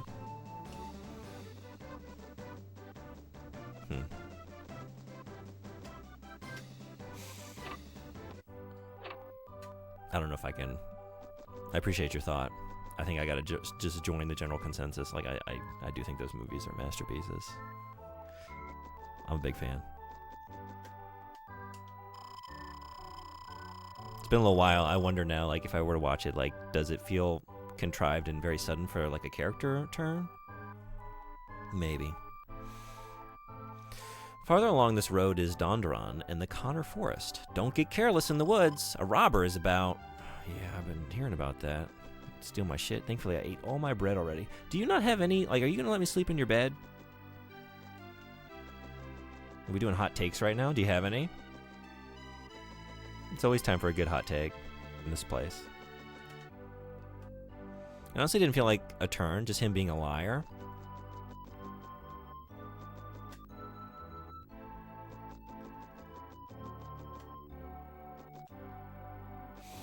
I mean, he grew up in that world, right? He's part of that thing. Like, he tries to escape for a while, but it's in him. You know, it was there the whole time. And I guess at first you think it's like a character turn of like someone being pulled into the life, and then you realize like, no, actually, maybe his attempts to escape are the facade, right? And trying to convince himself he was anything else. My hot take is that The Last of Us is overrated. Any particular reason why? I can't believe you don't have anything for me. Really? I can't even take a snooze in your house? And one of these, you got all these great beds here. I'm just like, I was wondering if there's a button press or something. They'll let me in there, but I guess not.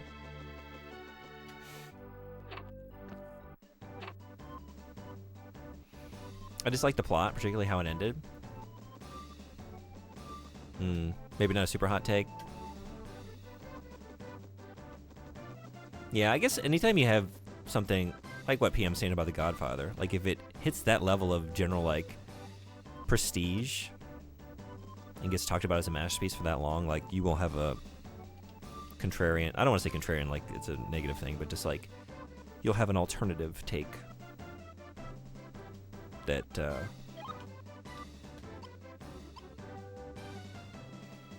I don't know, arises, you know, to counteract that narrative. Never mind, this is a hot take. Can I make it over there? Let's see. I'm getting closer, but I guess I got one bread. We're gonna try. We're gonna try.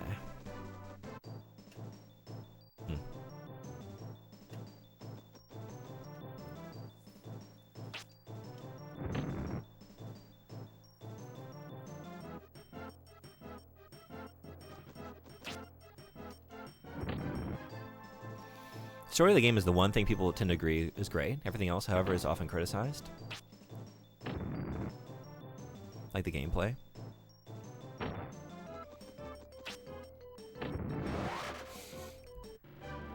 I can admit that was a part of it. It was hyped up for the longest time as the greatest story ever told, and then I played it and was severely disappointed. I get where you're coming from. I do. That's why, like, when it was announced for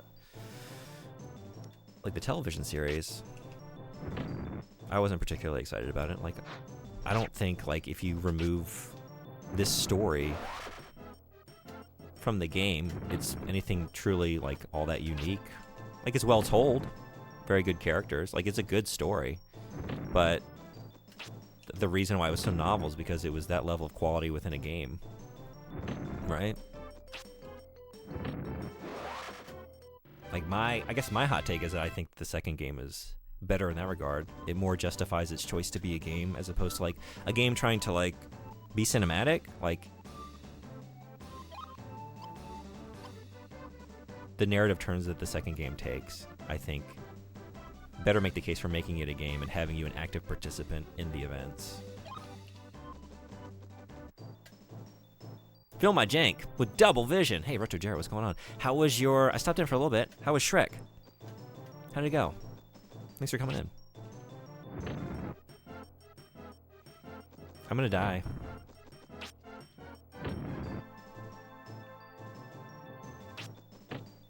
And I'm dead.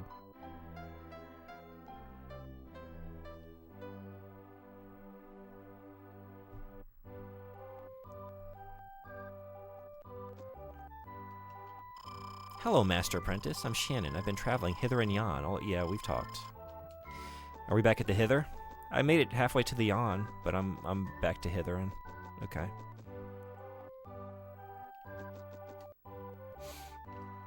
It was the expectation I was told to have, really. I've liked stuff where there wasn't a transition really before, but all I heard was how a slow burn it was. Gotcha, okay. Hey, Dusty Gale, what's going on? Welcome in. How are you? This game is something else, isn't it? I like it. Have you played it? I'm having a good time. I think the battle system is really cool.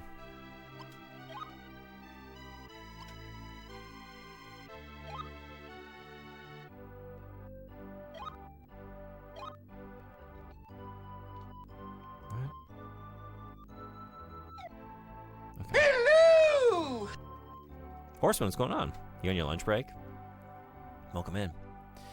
I thought the gameplay was fine, nothing extraordinary, but not terrible either. You gonna play Glover after this? It has been suggested, but not to the point, like, it hasn't been actually put on my wheel. So, no. But, reminder, any subs this month, if you sub the channel or give out a gift sub, you get to put a jank game on the wheel, or add a point to a jank game that's already on the wheel. So it could be Glover. I'd be down. I'm curious about Glover. Never played through it. I'd like to.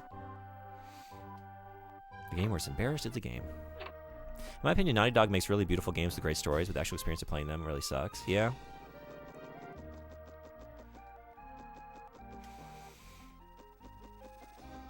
I get the dislike of, like, yeah, the gameplay segments of their game. I like them, but I also, like, I haven't had the most extensive experience. I haven't played the Uncharted games or anything, but what I've played, I really like. But I can also see why some don't really find it particularly interesting. Starting with Uncharted 1 at least, yeah. Stream went well. Game was broken. Belief that the final boss would not appear. Oh, really? So in my case, done with it. The final boss didn't appear? Really? Things are well over here, though. Thanks, yeah. Hell yeah, Quest 54, 64. And my turn, what's going on? Welcome. 54, though. How about a Quest 54? Volume seems appropriate. I'm not sure how I feel about that. Could you actually hear me over the game today?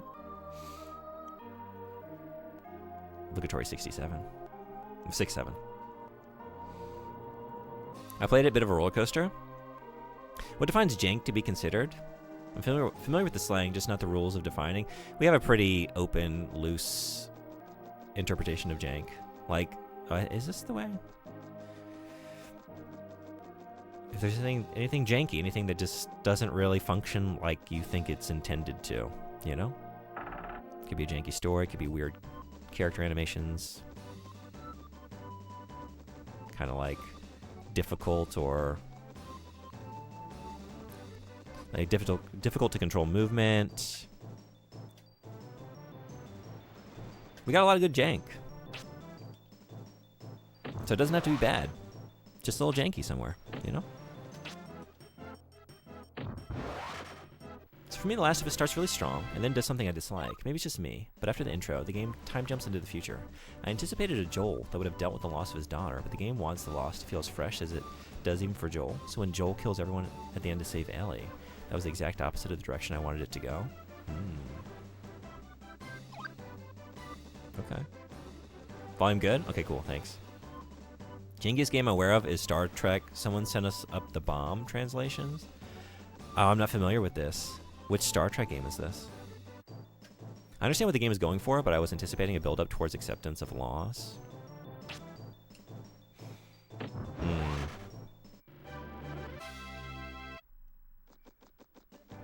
I can appreciate wanting that. I like that those games don't give you kind of what you want in that regard, you know? Especially the second game is just so much darker than I expected even going in, you know, after the conclusion of the first game. Isn't all your base Zero Wing, though? That's what I first thought when I read that comment. Like, all your base are belong to us? Like, that kind of thing?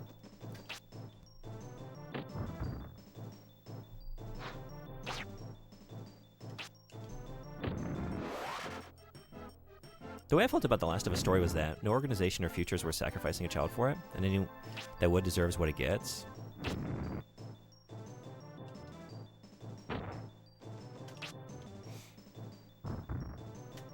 I think I'm with you. Yeah. Oh my god. I'm fucking up. Just, I mean, at this point, melee? Yeah, oh my god, just do that.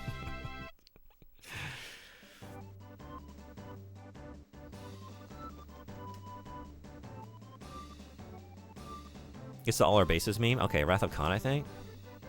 Oh, wait, so, yeah, are you thinking of Zero Wing then?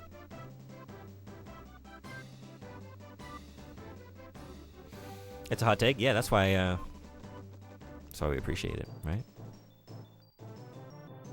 If it were the normal, it wouldn't be hot. Thanks for sharing it. Man's trash is another's treasure.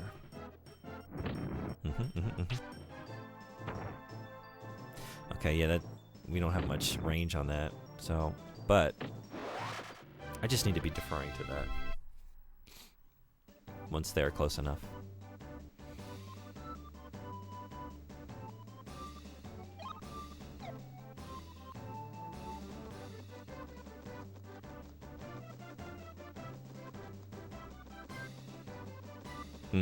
Yeah, I know you're not a fan of that writer.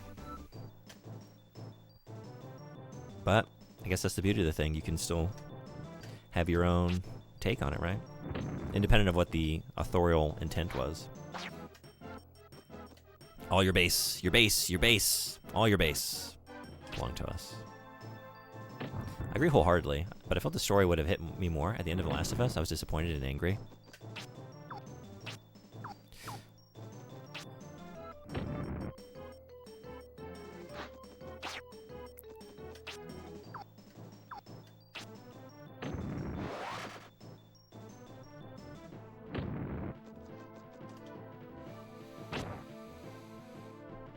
Hit me more had Joel accepted it.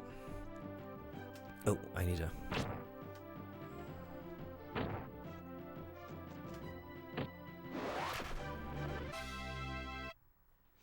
I think you're meant to be kind of disappointed and angry. It's not meant to be a satisfying ending in that sense.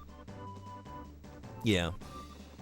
I mean, that's how I'm feeling too. Like, I can understand wanting to feel that way and being disappointed, but for me, like, I know that's what it's going for, and I like being left with that feeling. I know, Frederick, you and I share, like, endings like certain Cyberpunk endings or, like, Soma, or just being so thoroughly just, like, emotionally ravaged and left in, like, something that really feels, like, bleak and hopeless. And just, like, being left in that space to... and a sort of wonderment. Like, having everything ripped away from you. and like the power of a story to be able to do that.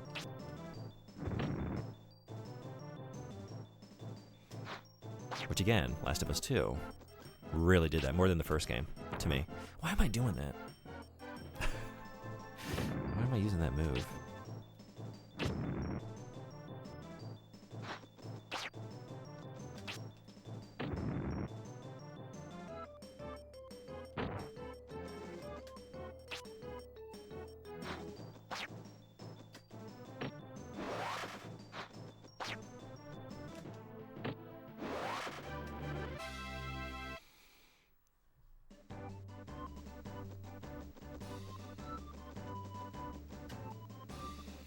This game starts out well enough, but gets really tough, and then starts to smooth and goes back and forth for a bit. Yeah? I was just thinking that, I know it's not like a thing you should expect in this era, but if we had enemies roaming around the field here that I could choose to avoid, and then, like, this active combat, or more active, you know, than a lot of its peers. For your health. We could be talking about an all-timer here, at least in some respects. Like, I think this is really cool.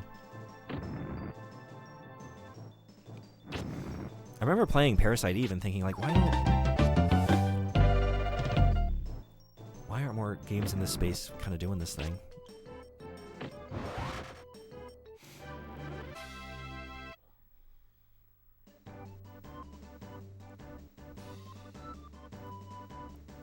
And your writer sucks, horrible person. I guess my hot take people really get upset about is that Halo 2 pistol felt better than Halo 1. I can't comment. I haven't played the Halo games, really. That's a hot one, though? I guess it makes sense. I know the second game does basically the same thing. Yeah. So, have you not played the second one? I think people need to stop talking about The Last of Us and talk about all the wonderful games that never get attention. That is a good point, too. Like, it can sometimes crowd out, you know?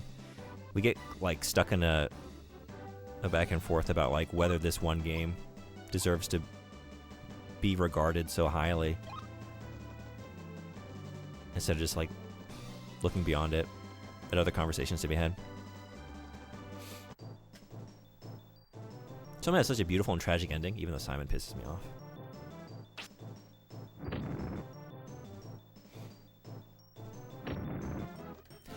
I guess I'll just, yeah, be cool with dying. Like, I'll have to, you know, run it back a few times, but...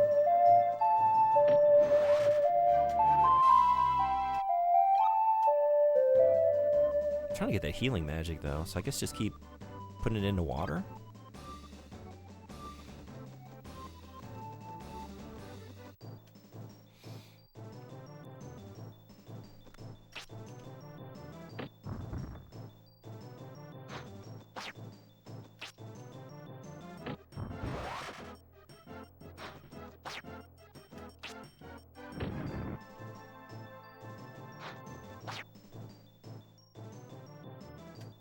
Oof. Done.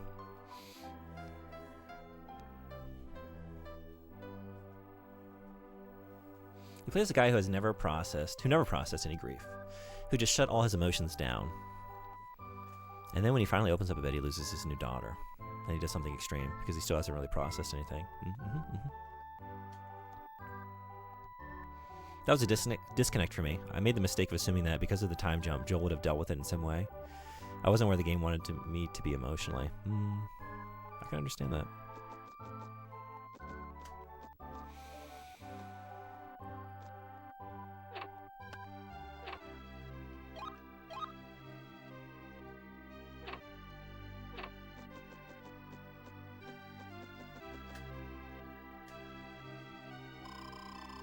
I've not played 2, but I know enough about it. Gotcha.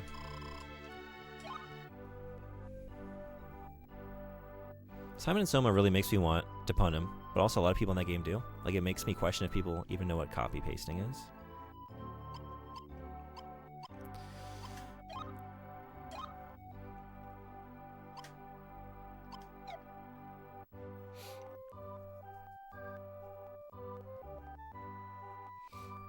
For me, the time jump is what makes him being so extremely closed off make sense. So the exact opposite expectation for me.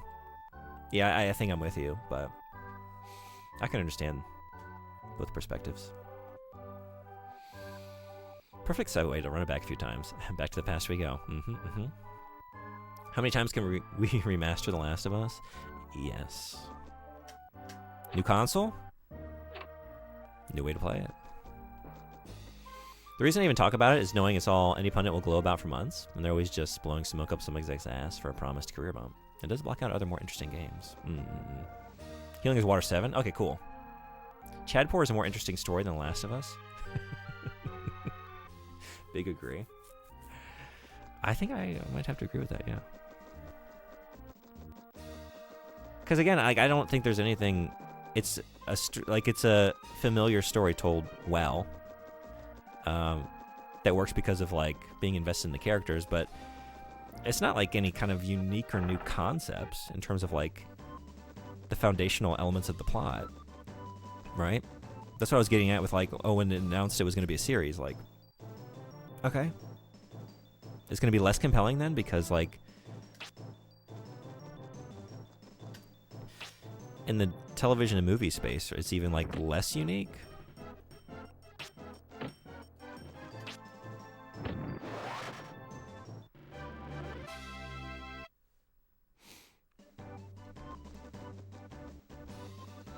I really like the story of The Last of Us 2. I love revenge stories about how revenge is mutually destructive. It will keep destroying everyone until someone chooses to stop. Yeah, I definitely prefer the second game. And I also love like that I still don't really know if it's intentional. Like, I was ready to finish that game like 10 hours before it ended. Like, I really felt like it dragged. And I didn't want to, like, the whole last leg of that quest, like, what, we're jumping back in, like, I'm ready to go. And then, oh, but to actually use that to bolster the themes of the game. Like, yes, revenge is a never-ending slog. You will be over it. Like, there's no escape from it as long as you keep engaging with it. It'll drive, like, I felt, as a player, the misery of, like, continuing on this, like, meaningless quest. And being, like, uninvested in it, but just, like, having nothing to propel me forward except for, like, the momentum of the violence that I'd already committed. Just, like, moving on violent inertia, you know? It's like, oh, man. Very well told in that regard.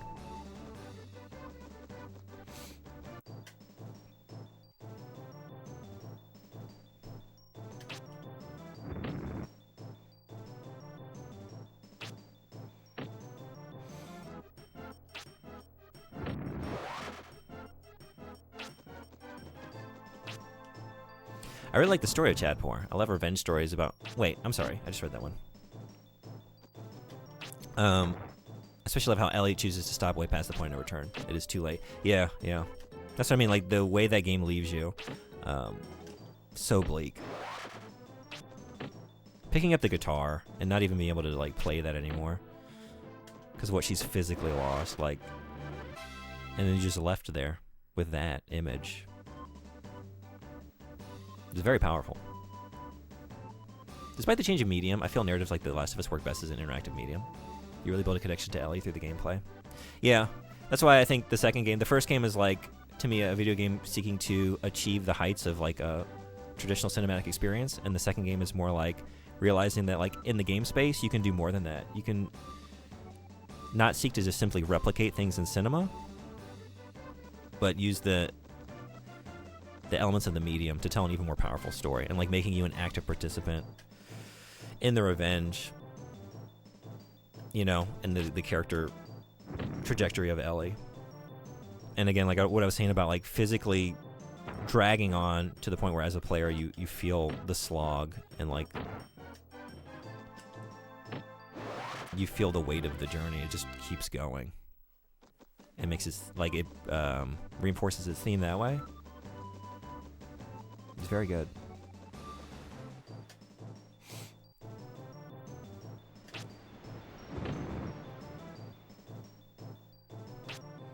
That's intentional. They talked about it. They wanted that. Oh, I'm sorry. What is that in reference to? Talked about what? I especially love how Anne chooses to stop way past the point of no return. Again, my feeling was, no, fuck Abby and fuck all these people.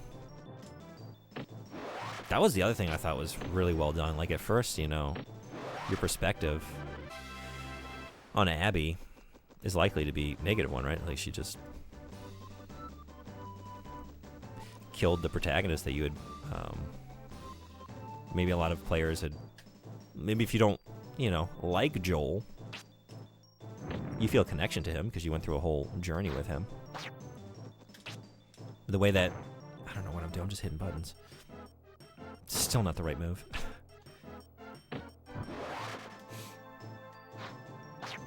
But the way, by the end of it, like, oh, best character in the game, right? Like, the one with the most redeeming qualities. Because she's on the other side of that journey. You're seeing her on the other side of, like, learning, like, maturing, and then you're with Ellie as she's descending down into it for the first time. So you're seeing two characters on the opposite side of that, opposite sides of that character growth.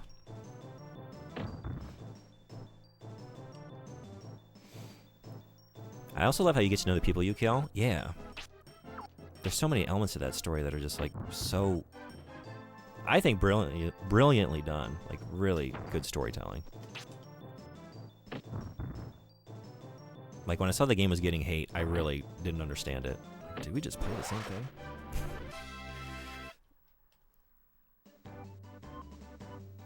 The people you are getting revenge on had genuine reasons for going after you and are real people with hopes and dreams. Yeah, exactly.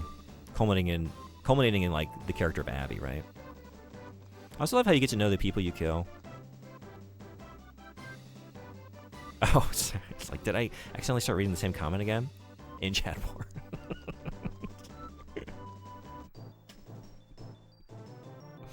I appreciate that. I do. It's good. It's good there too.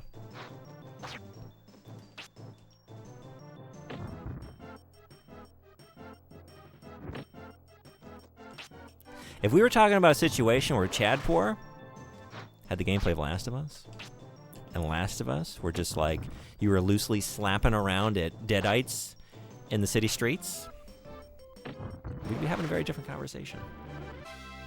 I've always been a strong proponent of video games being the greatest or best art form. It's very subjective, I know, but the interactivity allows for such greater depth and uniqueness of storytelling. I guess it depends on what you're trying to achieve, but I'm kind of with you. I guess we're grinding. I'm not going anywhere. Just running back and forth. Sure.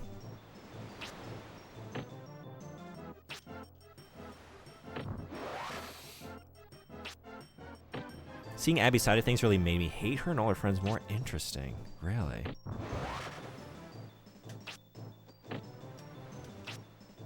So the more you saw, the more you disliked her character, huh?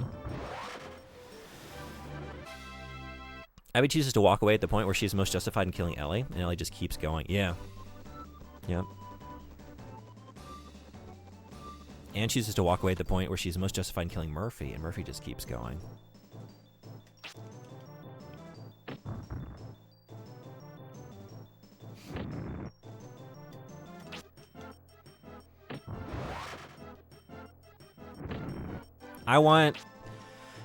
I don't want the director's cut. You were talking about the director's cut of Downpour. I want the two least loved Silent Hills. Maybe not the least loved, right? There's like some other shit out there that's generally disliked, but for like those high profile additions to the mainline series. I want to put Downpour and Homecoming in like a pot, mix it up and do a stew, you know, and get the best of both. There's something to that Homecoming combat. It's janky, but there's something there, and I want to see that achieved. And those monsters are fucking gnarly. Like, we could have an amazing Silent Hill game. Mix and match in the right elements of both those games.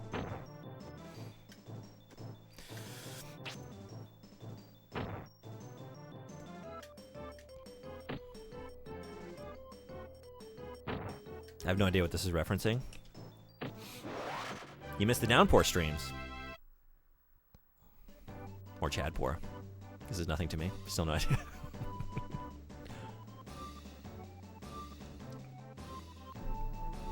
It is accurate. I'm using your points to explain why Downpour is a great game. People need to shut up about Last of Us because it isn't that deep, and other games do it better.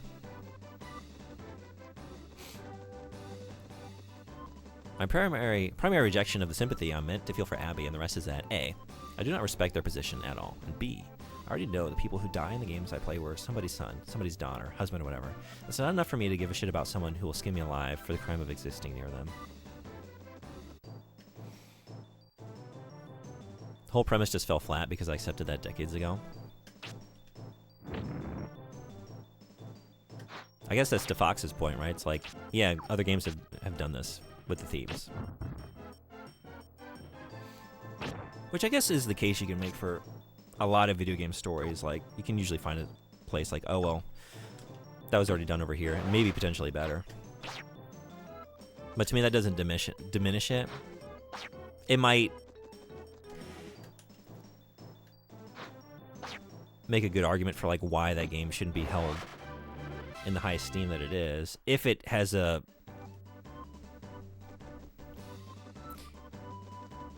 If it's, like, general... the conversation around it is like it was, you know, iterative or novel or unique in this way, and it wasn't, then I get that. But sometimes, you know, just like the way a theme is conveyed, even if it is like an old story that you've seen before, it can hit you just right. Like that second game really hit me because of how it was told. But it's a very subjective thing. Yeah, Downpour. So after this battle, use your healing magic, since the more magic you use, the more MP you gain. Oh yeah, thank you. Okay. So I can do that right now. Oops. Good call, thank you.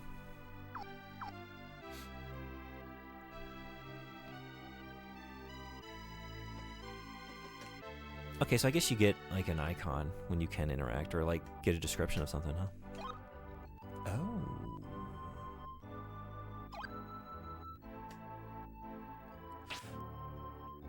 I didn't need to do that, did I?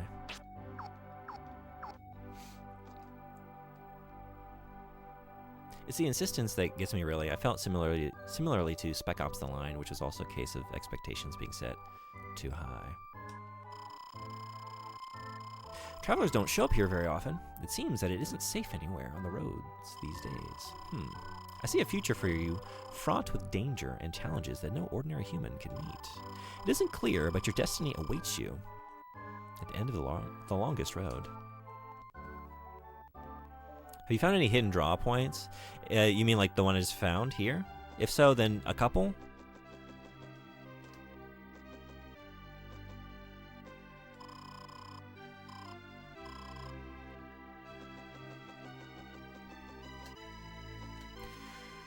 A lot of things also go into an experience. Your age at the time you play it, very true. Where you are in life.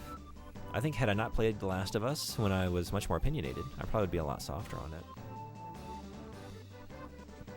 To Fox's point about Final Fantasy VIII, I still think good story, but at the age I played that, like I was immediately enamored with the cast of characters too, which like saw me through. I really cared about those people. Oh wait, I need to be okay.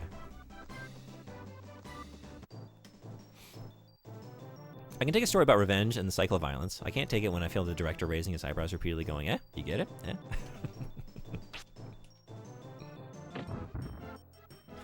Did you get it though, PM? Yeah? Did you get it? Did you get it? Revenge is a cycle though.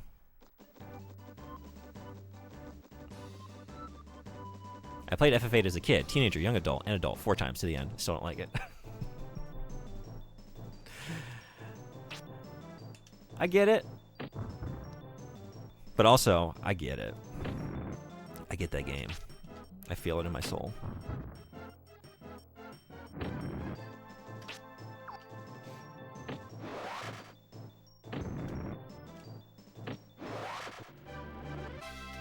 Some of us, we got our Chad pores. I guess I'm, what?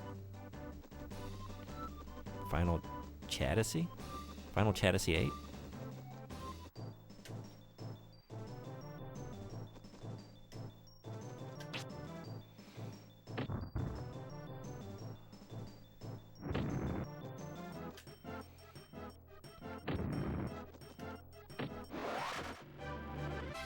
I guess the one I defend is Killzone 1, which to me was the most coherent of those games, but also admittedly the most embarrassing technically. Yeah?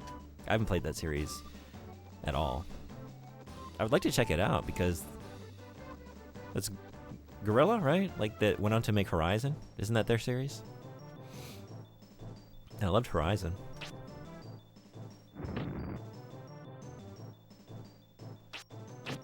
Yeah. Yeah, I'd like to check those out one of these days.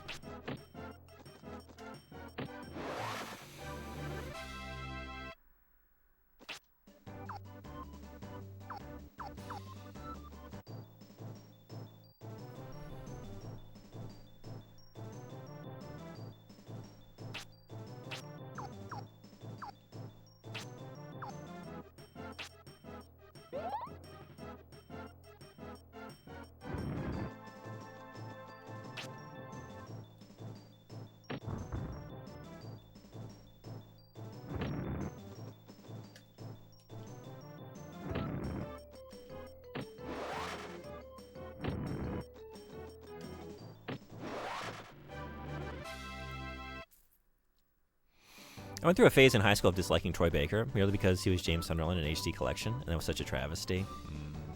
He was so bad as James. He's overacting each scene. When I've heard comparisons, I think only Maria is okay in the HD voices. I get that, like, yeah, having your first interaction, or like experiences of someone, like, you can't unexperience that. You just associate it with your feelings towards how they approach that character. That's a rough one.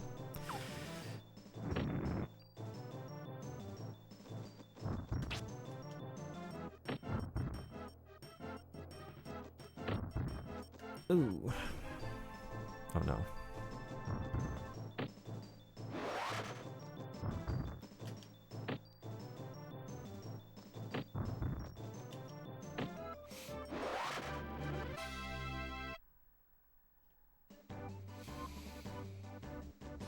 So bad all around.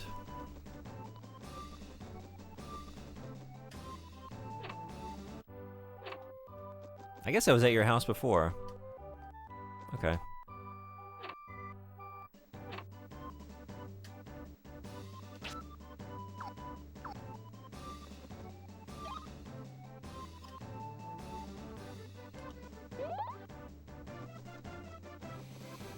It wasn't even my first experience with Troy. I loved him as Booker DeWitt. That's the first game he really stood out to me in. Oh, yeah. Okay.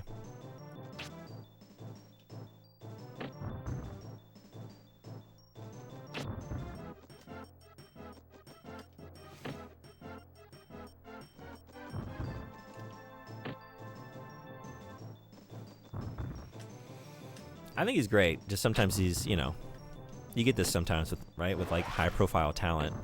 They end up in everything, and like they're just sometimes not the right person for the job. It's kind of what Fox brought up with Last of Us too. Like we lose a little bit of imagination. We just end up talking about this one thing, you know, or thinking there's this one solution to like our casting needs when there's all these other great options out there.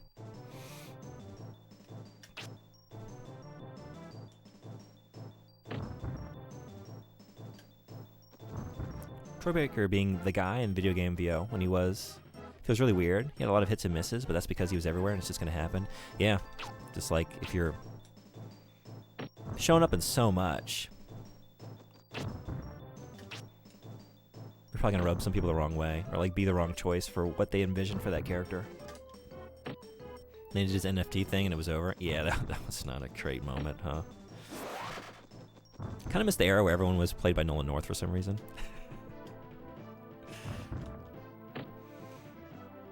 I thought he was incredible as Indiana Jones. I was a big fan of that performance.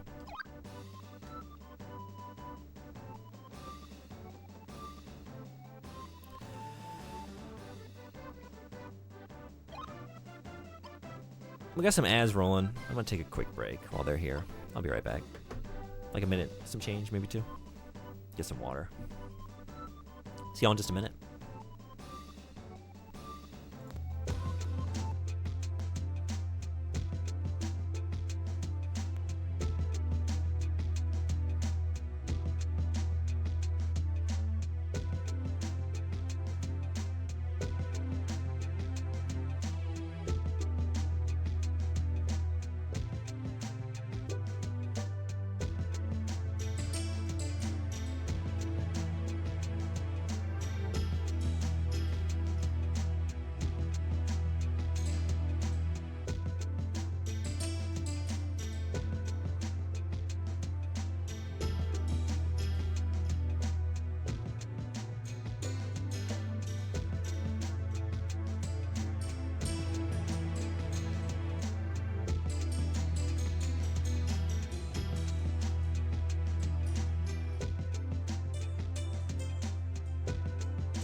Thanks everybody for hanging around.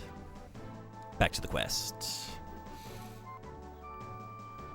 You hate to say do less work, but you kind of need to. Yeah, honestly. Yeah, I wonder. There's like a lot of things that are generally like hated, right? They hit the point, but they become like a general punchline. It's like sometimes it doesn't seem like it's so much a reflection of their quality, but just like the saturation, right? Their persistence in popular media.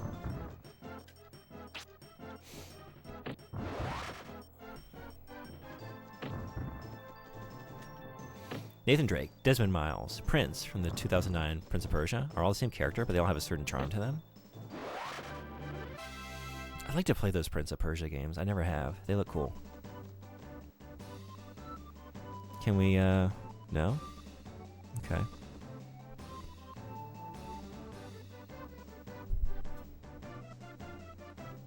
You got it? You got it?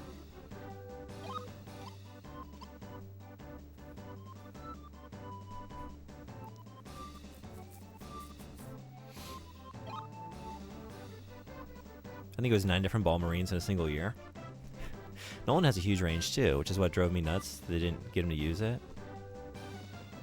It sucks to know that too, because voice acting, you have to constantly audition, otherwise you're fucked and get left behind. There's an age with this kind of thing.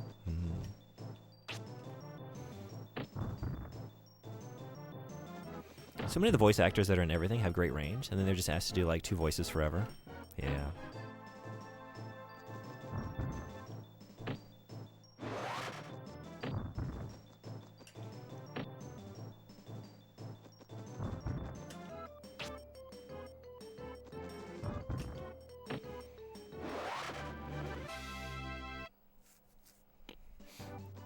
I know it's that kind of thing with like animated films, you know?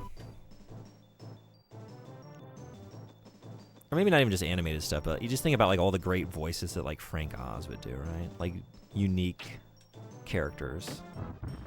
And now it's just like, well, no, we got Charlie Day. It's Charlie Day. Like we paid for Charlie Day's voice. Here it is. That kind of thing. Like we want the celebrity to sound like the celebrity so that you know that it's the celebrity. Because like that's the thing. We got the celebrity to do this character, right? They're not really doing cartoon voices. Or really like concealing the fact that they're the one voice acting.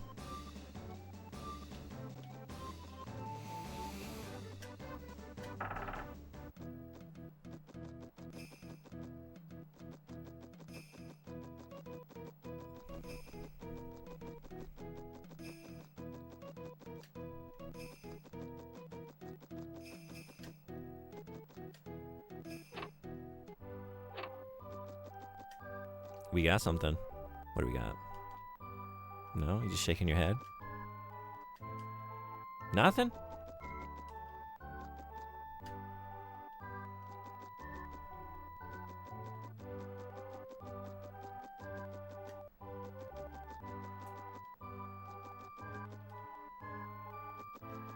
How's Brian? What's he up to?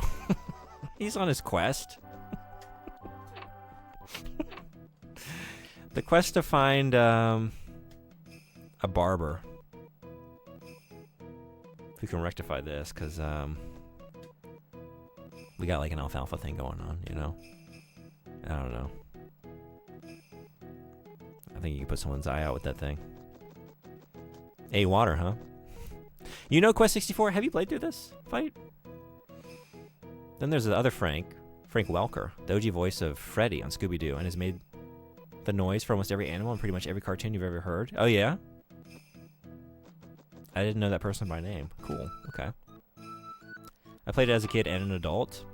How'd you like it? I think it's pretty cool. I think it's pretty fun. I'm a clay digger, but I can't go into the woods because of the robber. What to do? Can't work. They say the robber is using an old fort in the forest as a stronghold. It's dangerous to set foot outside the city while he is about. I thought I'd treat you to a drop of morning dew, but you already have some. Well, next time perhaps. Welcome to our tavern. You must be hungry. Your journey ahead will probably be difficult. Please help yourself to some fresh bread. A bread bar. All right. Because I'm seeing a lot of bottles there. But I guess I'm underage. Abu and Aladdin is him? Oh, okay. This is a game I would kill for a remake director's cut. I was thinking, like, I can't have too many thoughts because I've basically done nothing. But based on, you know, running through the first areas, like, combat, sick. Visual design, charming, cute. I dig it. I think having enemies maybe roam the field instead of random encounters, which that's the era of the game. So it's not a criticism. Like, it's what you expect. And when you don't have that in a game from this time, it's a pleasant surprise. That, and honestly, like, I want more, like, I want to hit the action button on stuff and, like, read about it, you know? I'm, like, running into all these rooms, and they're just, like, they're the same room, but, like, even with that, like, if we just had some unique description of, like, this looks like the clay digger's room. I can see the, you know, the dirt on the floor from where they took off their boots. It's something, like, there's just, like, I feel like the world feels devoid of any description about it because we can't do the RPG thing where I can, like, look at the bookshelf and get a quick description of what's on the shelf. What are the books? And maybe if you could let me hop around. I don't need to hop, but if you gave me a hop, like, the game gets points. I'm not gonna lie. Have you heard the news? A robber is living in Connor Forest. He's become so bold that he stole a precious treasure right out of the castle. It's unbelievable. I'm sure they could have worked out the kinks if they ever got to Quest 64 too. I think there's a fan remake in progress. Really? Nice. True Chads. That's cool. I might have to look into that. He's also Nibbler in Futurama. Oh, nice. The animal noises in his English voice. That's cool. Okay.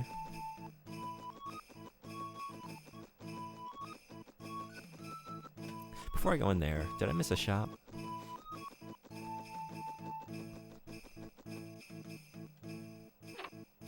I was just in here, though, right? This is here. Maybe I didn't.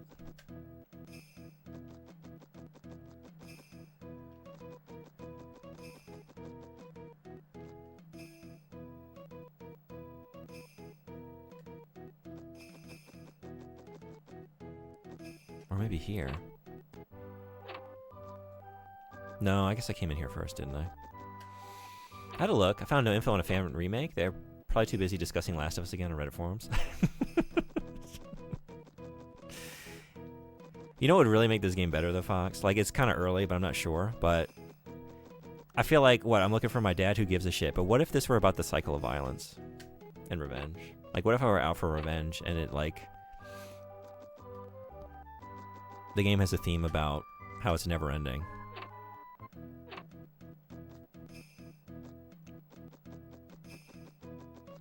Might be more compelling.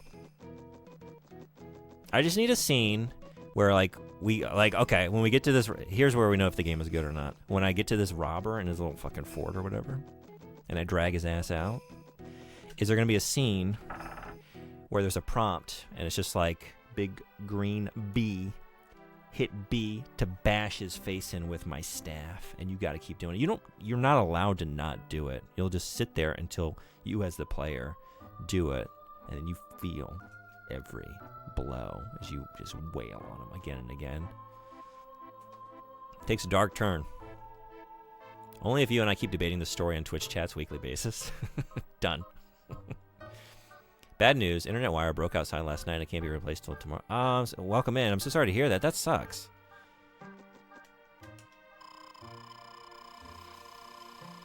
That's a bummer. I hope you get it fixed quickly. Would you kindly quest for me? Welcome to Donderon. You are the lad from the Melroad Monastery, aren't you? King, I swear to God, I thought that said Scott Fart for a second, and I honestly, King Scott Fart is waiting in the throne room. It's too late. I already saw it by accident. They're not putting that toothpaste back in the tube. King Scott Fart it is. Yeah. Yeah. Good news. Apparently my phone that I've had for a few years can mobile hotspot. Okay, hell yeah. Welcome in. Glad to have you. We're continuing Jankuary. I got to switch over soon.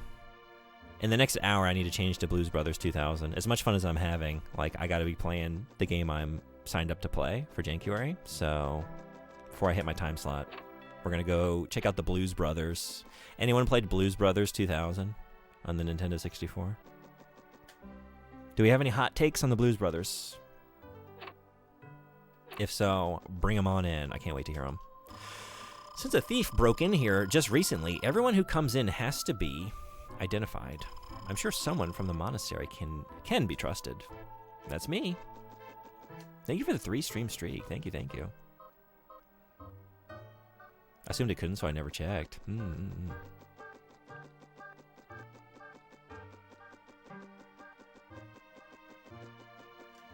never got to play it, unfortunately. Would be curious, though, since Titus couldn't make a game to save the... Is it a Titus game? Oh, fuck. Shit. What have I done?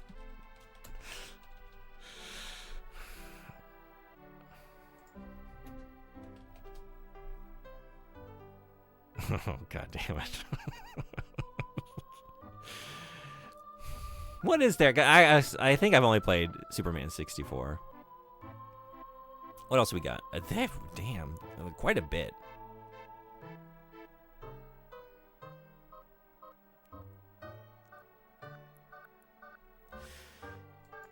Oh, but you know what?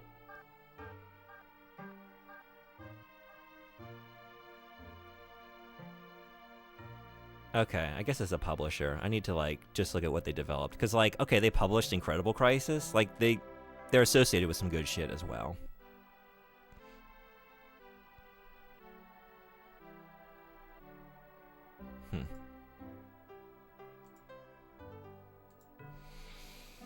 Lamborghini on N64, not a good racing game. I didn't play that one. Okay. Racing games. I had San Francisco Rush as a kid. I had a blast with that one.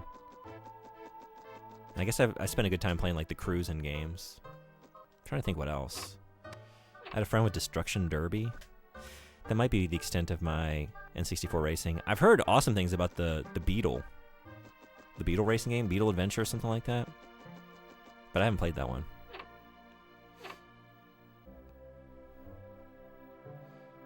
My hot take is that the events of Back to the Future 3 are the reason we didn't have the 2015 of Back to the Future Part 2. Oh, shit.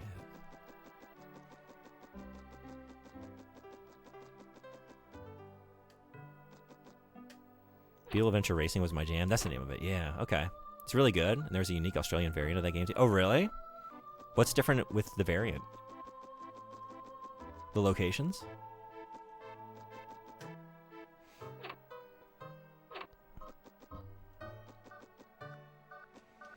Like this, I'll stop complaining about it, but just, why can't I run up to this thing and hit the action button and have you tell me something about it? We got all this great heraldry. What does it mean? What is this object? What is in the chest? How do you feel about it? Does it look worn? Is it new? Does it appear to contain untold treasures within?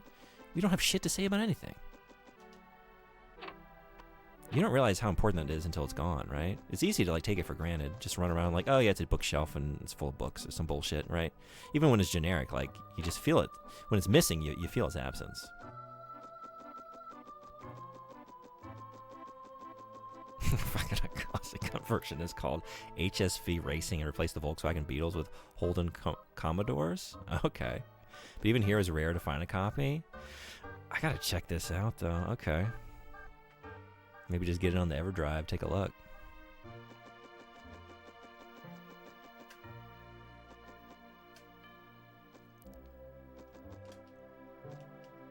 Nothing?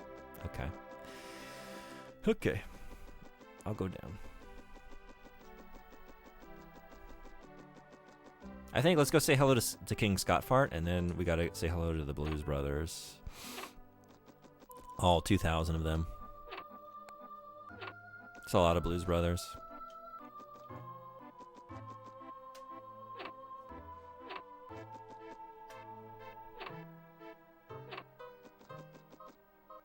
Did I talk to you? You startled me. I don't think so. I thought you might have been the thief coming back for more. We never suspected that one man could pose such a threat to our castle, but his magic was overpowering. The castle guards went after him, but they were still no match. I am still nursing my wound.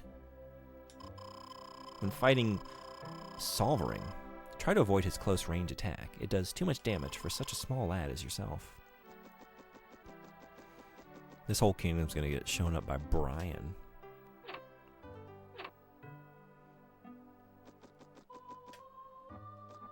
And his level 7 water magic. No, I'm sorry, level 8. 2,000? That's not that many. There's 6 more Sonics. I couldn't finish it in time. It's the one last new addition to the soundboard. I couldn't finish my random Sonic NPC button, but that's the last thing I wanted to add. And it was a struggle limiting it to 30, just simply 30 utterances of, hey. Oh, ho, ho, ho. You know, there's just so many good sounds in that game. So many great characters to meet. Welcome to Dondoran. Yeah, I can't, okay. I don't know why I'm going this way. It is a rainbow of noises.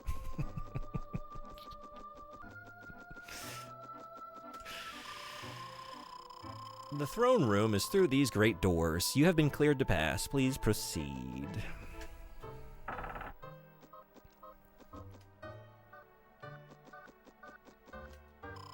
Why have you kept us waiting? I was fucking around.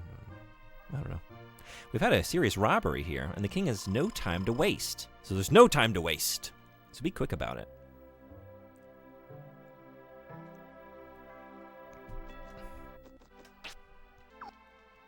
Feel the power of my magic! Not in front of the king. Not in front of King Scott Fart. So you are the master apprentice the Grand Abbot has written about. Welcome to Dondoran. I know you are searching for your father, Lord Bartholomew, who is missing on his quest for the Eletail book. I would like to help, but first I must take care of a most pressing matter. You may have heard of the brazen thief who stole the Earth Orb from my secret treasury. I sent my troops in pursuit, but they were helpless before the thief's black magic. He now blocks the road to Loch Kildery. If you are to continue your quest, the roads must once again be made safe. Alright, guess we gotta go kill ourselves a thief.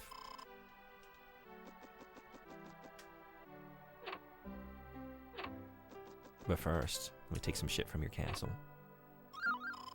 Fresh bread? Straight out of the treasure chest.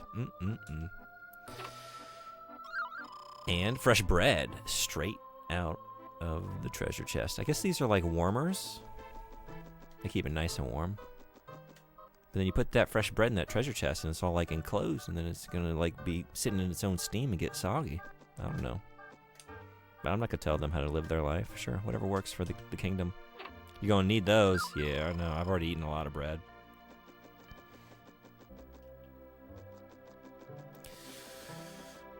Are you gonna let me save someone somewhere with someone in your castle? Cause I need to do that.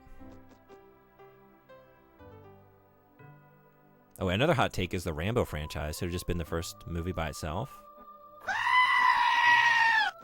I can't really say. I saw Rambo as a kid. Some of it probably on TV. I don't really know those movies. Just the first one's good? Not sure that's a hot take. The first movie is a phenomenal piece of cinema and some of Stallone's best acting. No kidding. The others are not that. Okay, I need to watch Rambo, huh?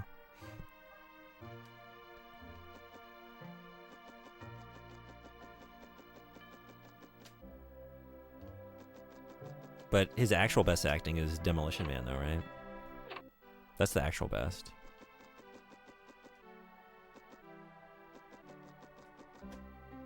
The original ending was supposed to end with his death? Oh, really?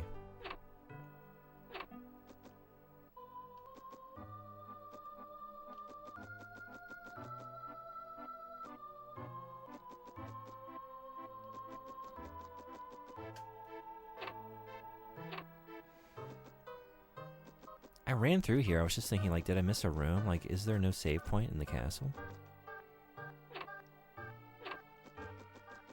But maybe, was there an inn? There was the tavern, but I didn't see that it had, like, a place to rest, but maybe I ran by it because it would make sense to have that.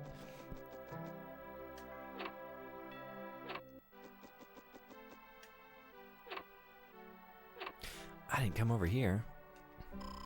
Well, well, it's the Magician's Apprentice. This is Princess Flora's room. Should the king see a trespasser enter here, there will be an uproar. Oh, shit. Well, looks like I'm causing an uproar then. Mint leaves. I never saw it growing up, so finding out it was about a Vietnam soldier with PTSD was a surprise. Do we get to win this time? And the brave fighters of Afghanistan are things where you sit there wondering why being ripped from the headlines was going to make their movies age well? Not just PTSD, grievance. And what, the later movies don't really have the same theme? Dewdrop.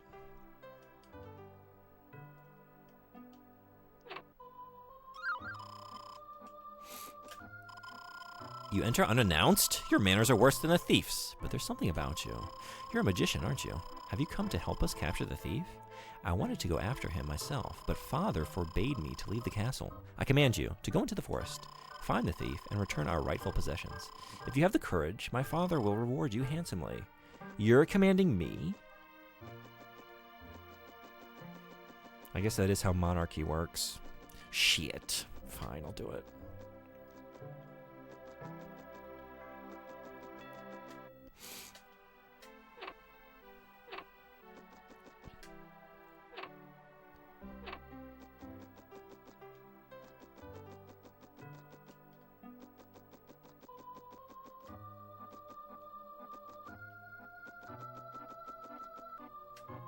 Rambo 2 is about how Vietnam still has PODs they never returned, and Rambo 3 is about how Afghanistan's fight against the Soviets is a noble one.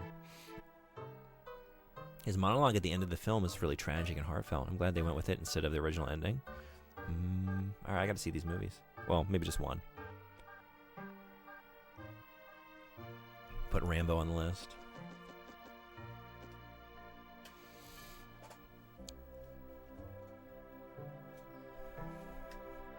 So, which franchise has the better sequels, Rambo or Rocky? Because I haven't gone through either movie franchise. Rocky, yeah.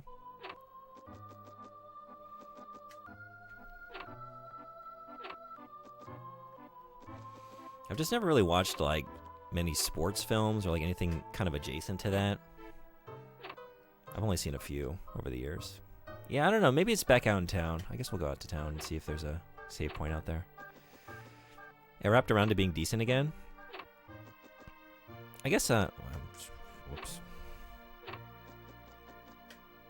Pay attention! I know, I'm sorry. I was trying, but I'm not paying attention to where the doors go. Mind that. This is where I just was, right? Is this going to the... Oh, no, never mind. Okay, this is right. Definitely Rocky. The sequels are actually fairly good. The first three, anyway. Okay. And then what, like the later ones with Creed, right? I feel like I heard those were good. Been meaning to see the Creed stuff.